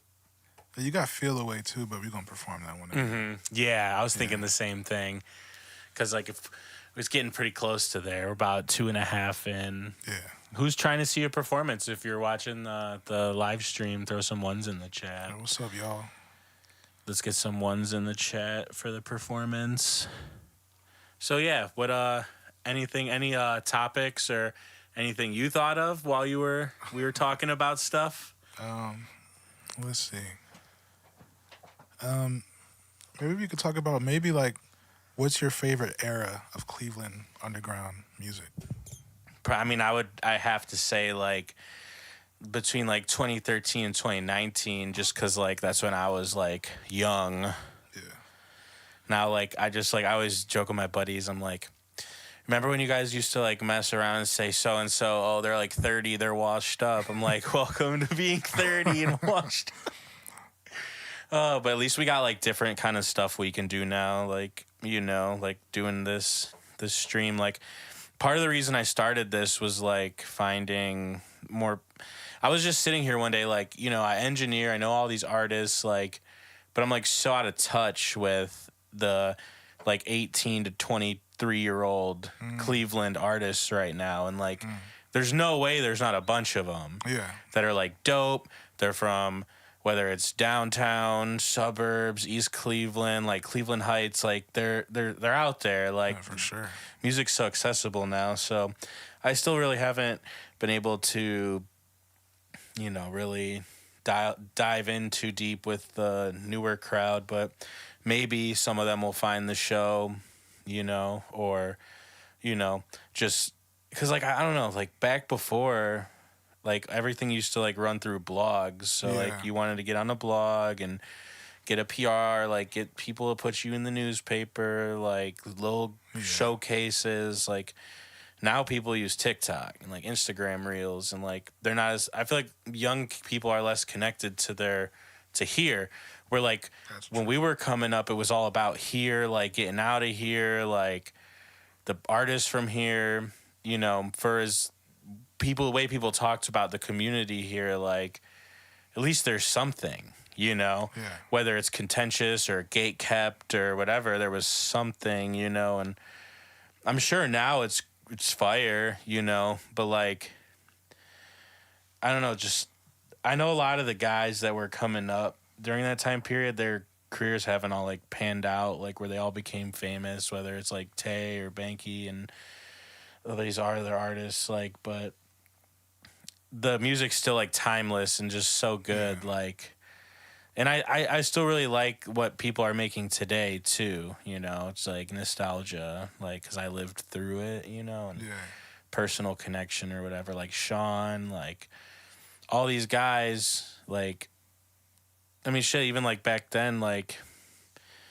just, I mean, even, I don't know, just like, even just like that group of people, like Like, an idea I had for a podcast would be like Dope Culture Reunion Show. Try to get all them guys in the same room. Yeah, I don't know that'd if be really cool. Wes, Dex, Tay, fucking, I don't know, Mills. I don't know if you guys would all get in the same room together and do it, but that'd be fire. Like, That would be sick. I would love to do that, you know, and just. Cause, dude, like when I was figuring out how to get around in music, like it was like, oh, Dope Culture, like, Yeah. you know, like Dope Culture, this, like, I was like, who the fuck are these dudes? I seen Tay live. I was like, whoa, that dude's really good. Like, you know, I'm like young, like I just turned like 18 trying to put shows together or 19 or whatever and living alone, like my cousin, like, then Top Gun was putting some shows together and yeah, it was just like a fun time. Everything was so different back then, like the way everything worked, you know. Just I wouldn't say it's bad now. I'm just not as like hip. That's why like another thing with this, I like doing this because it's like part of whatever's going on. Whether it sees a lot of eyes or not, you know, it's not really the goal. It's like kind of with the songs, like maybe this video has a couple hundred views on it today, but later it's like, oh, now you're watching episode 1,000 and like, oh, who was the first guest on this shit? Like, how'd this shit take off or how has it changed? Like I have a problem with changing things around all the time. So like, I'm shocked that you're sitting at that table today. Like I debated it all yesterday, like changing up the whole set because it's just you. Because that's why I asked if it was just you. Because like, I was like, oh, maybe I was like, no, I'm just going to stick to the format for a little bit, you know. No. Except we're going to mix in the performance, so that's going to be fun. Yeah, that is really dope here. And I asked that because, like, you know, sometimes people say that stuff is, like, the best in a specific time because that's when they came in. Like, I came into the scene, like, 2015. So at that time, like, I always look back at that time like, man, that was a great moment. Like you mentioned Top Gun. Like I always think about this one of the shows that Top Gun did at the Grog Shop where I know Tay was on there, Rip Flames was on there, Sean K was on there, Nuke was on there, Chelsea was on there, and it may be other people that I'm not remembering that were on that show. I just remember being in the crowd. Actually, you know it's crazy. I was actually writing for I'm From Cleveland at the time, which is nuts to think about. I was, and I had an article that I think never came out, which is basically like a concert review, but it doubled as like a concert review and also like just an analysis of the culture of the underground scene, because like it was so many talented artists all at once, basically like figuring stuff out. Some people were further along, some people had it, but everybody was like good. Everybody's like really good, and it was just like a perfect, I don't know, just a perfect collection of people. And there was a lot of people, so it was like some people that like, I think Joey H might have been on that show too, maybe. That might have been the Top Gun birthday bash. It probably was. I think we did that one together. Really? Okay. Yeah. But that was like 2016, I think. Every artist sounded familiar but Rip Flames. Every other artist on let's see. I was trying to see if I could find the article, but like I don't even know if they still have the article never went live. Oh, okay. It didn't go live. I wrote it. I don't even know if I have it actually. But yeah, I wrote it, but it never went live. But yeah, man, but I will say like that time was really special. I feel like this time is like, if not better, then it's like close to that time. It actually probably is better. But like, I feel like right now is a great time because we had a lot of great music in like that era from 2015, 2016, but we have like great music, but we also have a lot of artists with opportunities. Like, I'm so happy I'm on this show because like, I don't know where else I could talk about this. You remember that song 216? Yeah. I was telling my girl about this song, you know, because you know it's like not on the internet. Like, not really. Which is, I hate that. The one with had like Tay and everyone on it. Yeah, it right? had like 5. Everybody was on it. Yeah, I did that one with them. Yeah, because that was on Elevator. I think they deleted it. Yeah, I recently found it because I was searching for it. I probably should have just asked you. I probably still have this session, honestly. Yeah, I should have just asked you, but I was searching for it and I found like somebody posted on Facebook the video, but I was just listening to it like. Hey, I did that video too. I did that with fam. Yeah. That's fire. Yeah, I was listening to it. And I was just like, man, like it's just we always had talent. And it's like dope to look back and see like different people get like deals and different people get to different places and people that are getting ready to do something crazy. Like it's just dope to see. Like we always had something special. And I don't know. I really like the scene of Cleveland. I really like the community, the music community. Like it's a lot of dope artists that are just really cool people too. Damn, I just looked on. I got the blog up. It'll show in 1 second. The one you're looking at's a little behind. Yeah. But yeah, I found like the blog. It shows like the song's not available. The XXL page. You can't even listen to it. I wonder. This was a Trell Got Wings beat. Like I don't even know if they bought this shit. Like I don't even remember honestly. Yeah. I really wanted to do it with one of my beats though, because like I knew we were gonna, drop it. But then we were just like listening, and that beat was just like really fire, and it kind of worked out that way. Like we were just like sitting there, like we should do this. Like then got everyone together. We did the video. Damn, this was a long time ago. Oh, they got the video on Facebook. Yeah, that's where I found it. That's I couldn't find it anywore else. I have to download this off Derpy. You ever use Derpy? I've never heard of that before. Yo, funny story. In this video, Auntie told me this spot is like my family's warehouse. Wow. Yeah, fucking we had the car pulled up, and this spot was like in Coventry where Tay's going. Then this was at the warehouse. It's like in the second floor with Chuck. I forgot Chuck was on the song. We did these at Kip's house. Damn, there's Top Gun. Damn, this was like a long fucking time ago. This is like in one of those, like those garbage things, like those 40-yard containers. Yeah. Oh wow. Oh wait, it's not a little behind, but you'll see. It's like turned on its side, and he was like in the garbage container. That's really cool. I forgot. I keep forgetting over there is a little behind. Yeah. But yeah, dude, this is a fucking throwback, man. This is like when Bags was out too, and I mean he's still out here, but like it's like different. Everything was different back then. Yeah, it was a special time, man. It's just a special time with like when you just look at this like collection of artists, it's like these are people that are like just supremely talented. You know what I mean? I know, and like still to this day, like it's really nuts. It's crazy to look at. So that's a special thing. I feel like right now is like really special too because everybody's active and people are getting more wins. People are, putting shots up, making special things. And like now we have like more elements to it. So it's like, whereas back then it might have just been like a lot of music but less videos. Now everybody's making more videos. Mm-hmm. Now everybody's like, going to different places doing shows and stuff. Just adding on to as opposed to just being like SoundCloud. Yeah, like I wish like I'm From Cleveland was still like a big music platform. Because, like, that was always a good way to, like, find new artists. Yeah.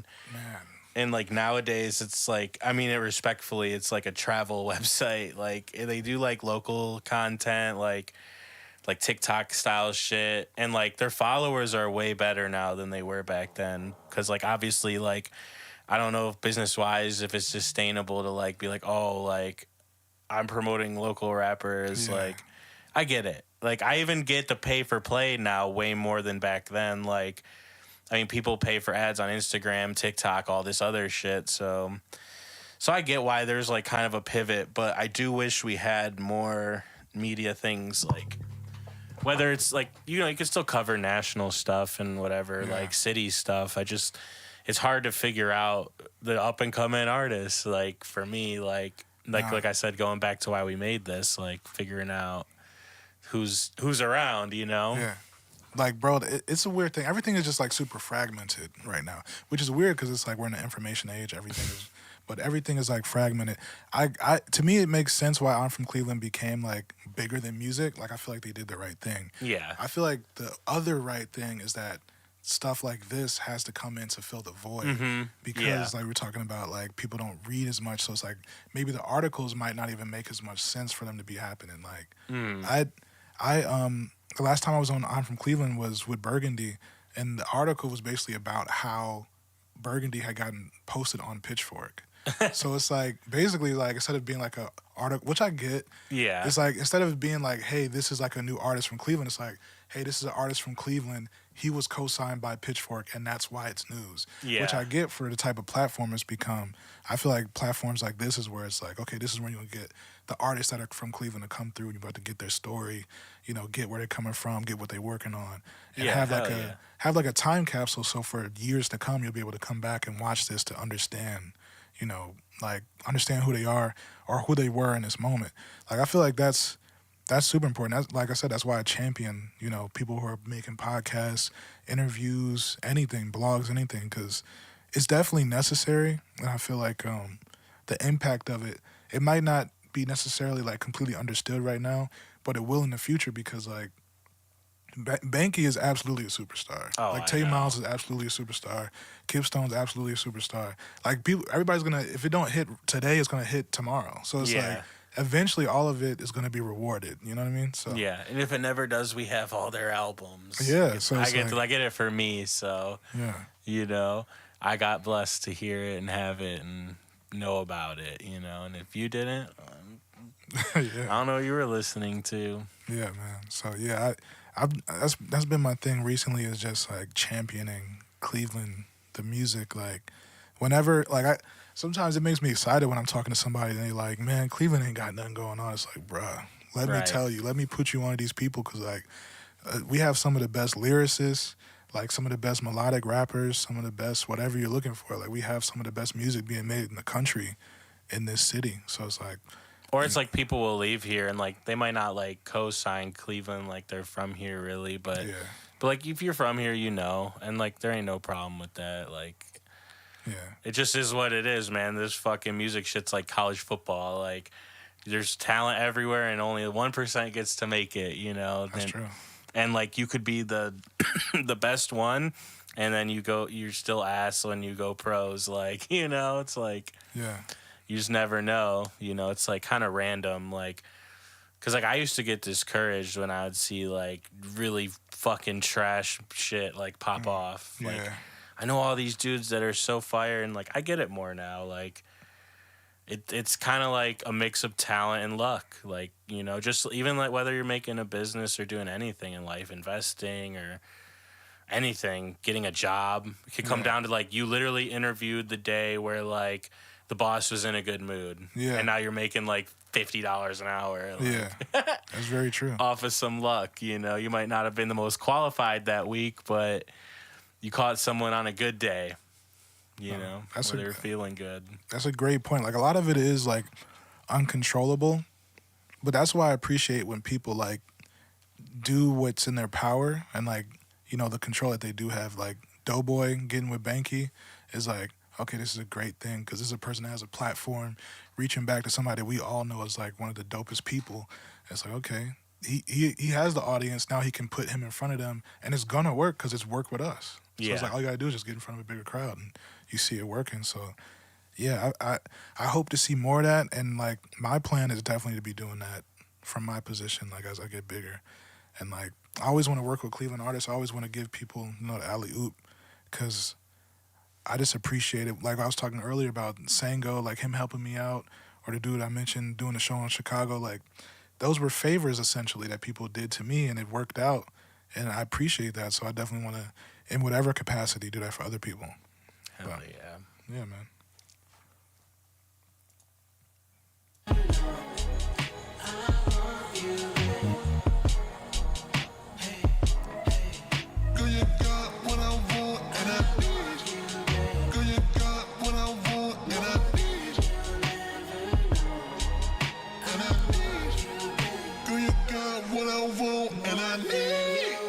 If there's anything that you wanna see, if there's anywhere that you wanna be, the world is yours when you roll with me, when you roll with me. You know I fall in love every time you speak. SWV, you make me weak. I know you see.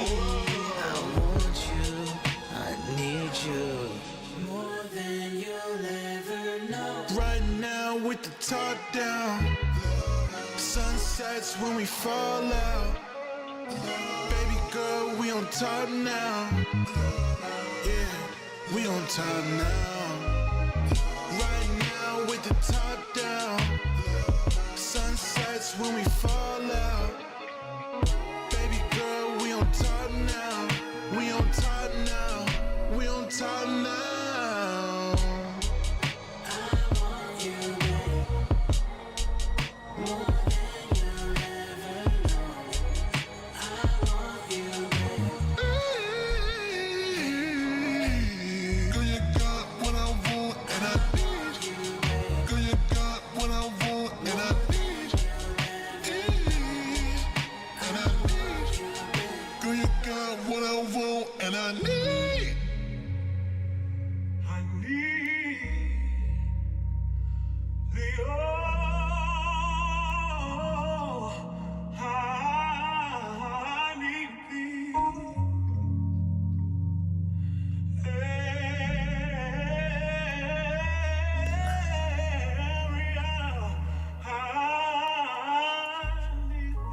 Okay, you're good.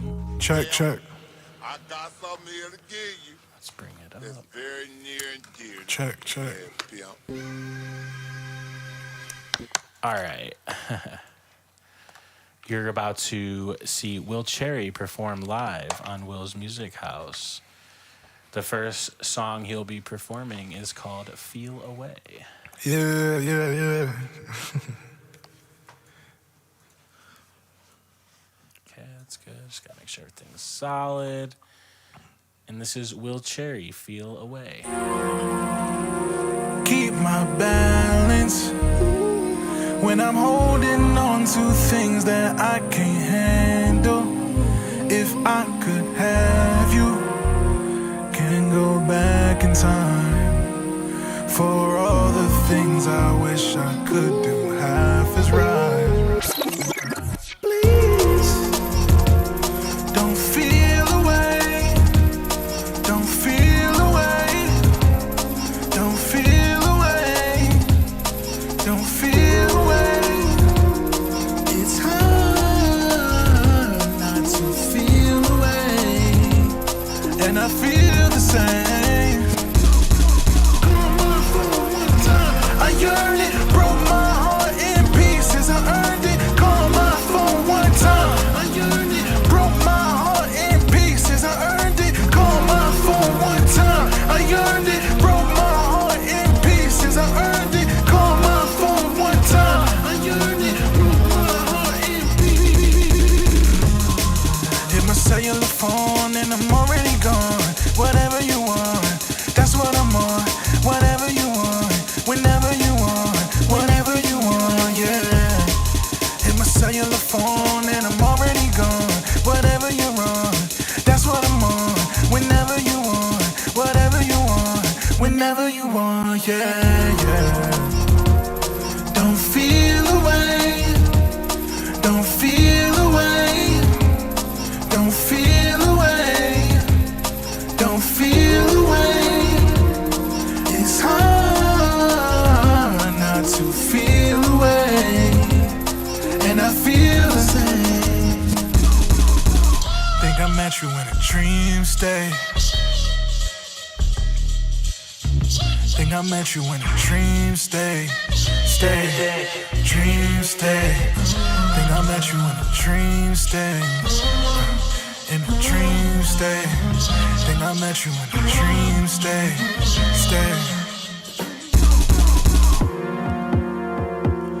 Don't feel away. Don't feel away. Don't feel away. Don't feel away. It's hard not to feel away, and I feel the same. Yeah, I feel the same.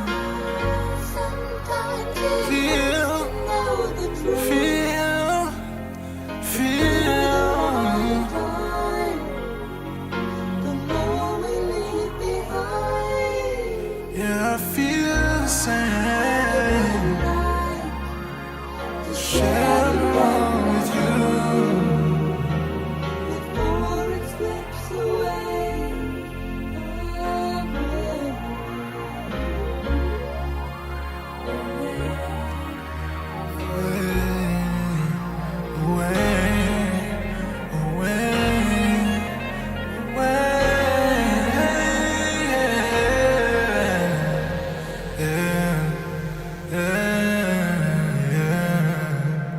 Let's get some ones in the chat for Will Cherry. That song was called Feel Away. Yes, yes. And the next song is called Ibiza, which we saw the music video to earlier. Now we're going to get to hear it live on Will's Music House. Yeah. If you could go anywhere, where would you go? Kicking it in Ibiza, laying back on the tree stump, fantasies that don't mean nothing. Telling you that you need one, hands out like you need some. Be careful what you reach for. On the road, on the road, on the road, on the road, on the road, on the road, on the road. Stay in the gym till I felt like I knew me. Take the sound, mix it up like a smoothie. I can't vibe with you if you ain't groovy. Play a part that could cut from the movie. Lost my grip, but I felt like a loose leaf. Going anywhere that the wind blew me. Hit the mattress, and she doing me. Hit a backflip in the coochie. This is practice, hit them smoothly. With my tracks it gets spooky. If you mad then, you can sue me. Niggas talk, but they don't move me. With my gut out, like I'm Gucci. With her butt out, like she Judy. I can understand why she choose it. Jewelry different colors like the smoothie. Yeah. Kicking it in Ibiza, laying back on the tree stump, fantasies that don't mean nothing. Telling you that you need one, hands out like you need some. Be careful what you reach for. On the road, on the road, on the road, on the road, on the road, on the road, on the road, on the road. Yeah. We on the road, hey, yeah. We on the road, we on the road, we on the road, we on the road, hey. That was Ibiza by Will Cherry, live on Will's Music House. And we have one more song for you guys. Yes. And this song is called Ice. Let's get the beat ready. Yeah, man. Shout out to the auto-tune talker. Right. Shout out to Will's Music House, man. Thank you for having me again, man. Hell yeah, anytime.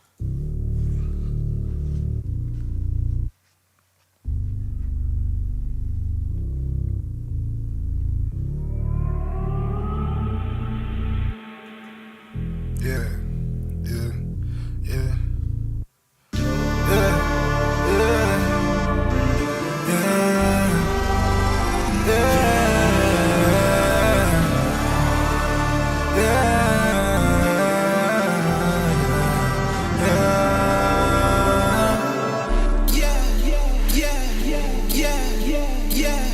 My whip cold as ice, my chick cold as ice, diamonds cold as ice. I got all the shine, I control the light, I get so precise. I ain't got no spare time, and I don't share time. I've been at this every night, working for paradise. If I show my happy side, I hope I wear it right. It ain't just ice in my chains, I got ice in my veins. You can't see through my frames, it's just me and my lane. They can't speak to my pain, so I can't address them. Since I was 5, always knew I was special. They could be dope, but man, I got that pressure. Not on my level, they wanna see me fall like Pablo, but I'm more like Cohenthal in the Bronco. Always been 100, I ain't never been partial. Always gave my all like I'm when I see tomorrow. Coming for the spot, they better know that time is borrowed. And I need a won't milk, I'm like Roscoe. Pronto.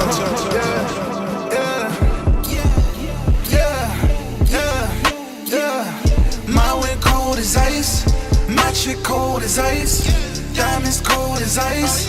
I got all the shine, I control the light, I get so precise. I ain't got no spare time, and I don't share time. I've been at this every night, working for paradise. If I show my happy side, I hope I wear it right. My wind cold as ice, my chick cold as ice, my chick cold as ice, yeah. My wind cold as ice, yeah. If I show my happy side, I hope I wear it right. Yeah. Thank you. Hell yeah. That was Will Cherry live. Thank you, man. We're going to get the camera back in order real quick. For sure.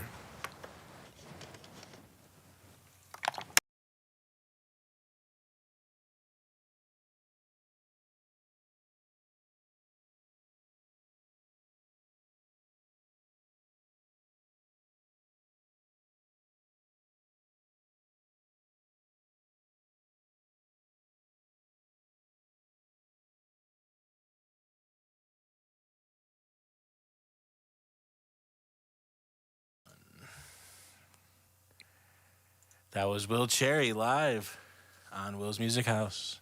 Did you have fun? Yeah, man, this is awesome. I definitely want to come back for sure. That's sick. Hell yeah. It was really cool. We had some ones in the chat, some flames in the chat, some hearts in the chat. Yeah, heart back. All right, you want to say any closing words, anything you want to leave the audience with or people that watch later? Yeah, man. Well, first off, for any artists that are watching this, definitely like come through here. I definitely want to, like, I'm excited. I want to come back, but I also want to see like other artists from out here come up here. So I definitely want to see more of that because this is a great show.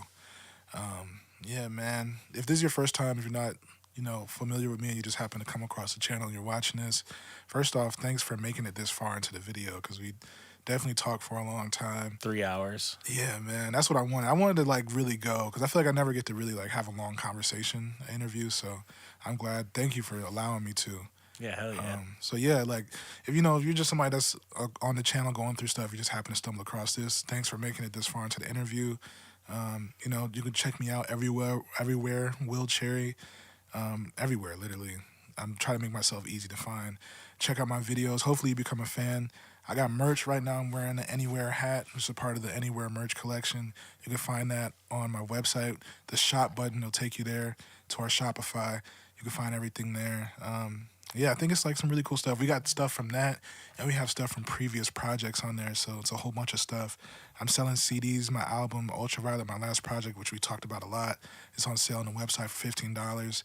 And it's got the 10 songs on the album plus another 10 songs, plus like an actual like little booklet insert. The CD is like fully designed. Everything is nothing janky. It comes poly shrink wrapped. Everything is like all the way official. And if you like me, man, I think you should get it. And I just want people to hopefully by the time I've blown up, people come back to this interview. I'm gonna have it like on my page, like in a playlist. And I want this to just be a thing that people can come back to see and just know, like, what is it, the 20th, September 20th, 2023? Yep. This is where the two Wills were at. Will 1 and Will 2, and we won't say who's 1 or 2. Yeah, this is where we were at today. This is what we were on, and this is our mentality. Working on the next project, man. That's a little trailer right there for the merch, too. Yeah, I'm proud of that, too. That was shot on an iPhone, too. I tried to make it look like it wasn't. Yeah, hell yeah. So, yeah, man, just check us out. Shout out to everybody, everything we got going on, man. Yeah. Yeah, and if you made it through the 3 hours, this is Will's Music House. We were live with Will Cherry. And you go on willsmusichouse.com, see the latest show, which will be this one after tomorrow when the VOD's uploaded. And oh shit, we had a disturbance. That was me playing guitar a couple days ago. But yeah, so we'll be signing out, and I hope everybody had a good time.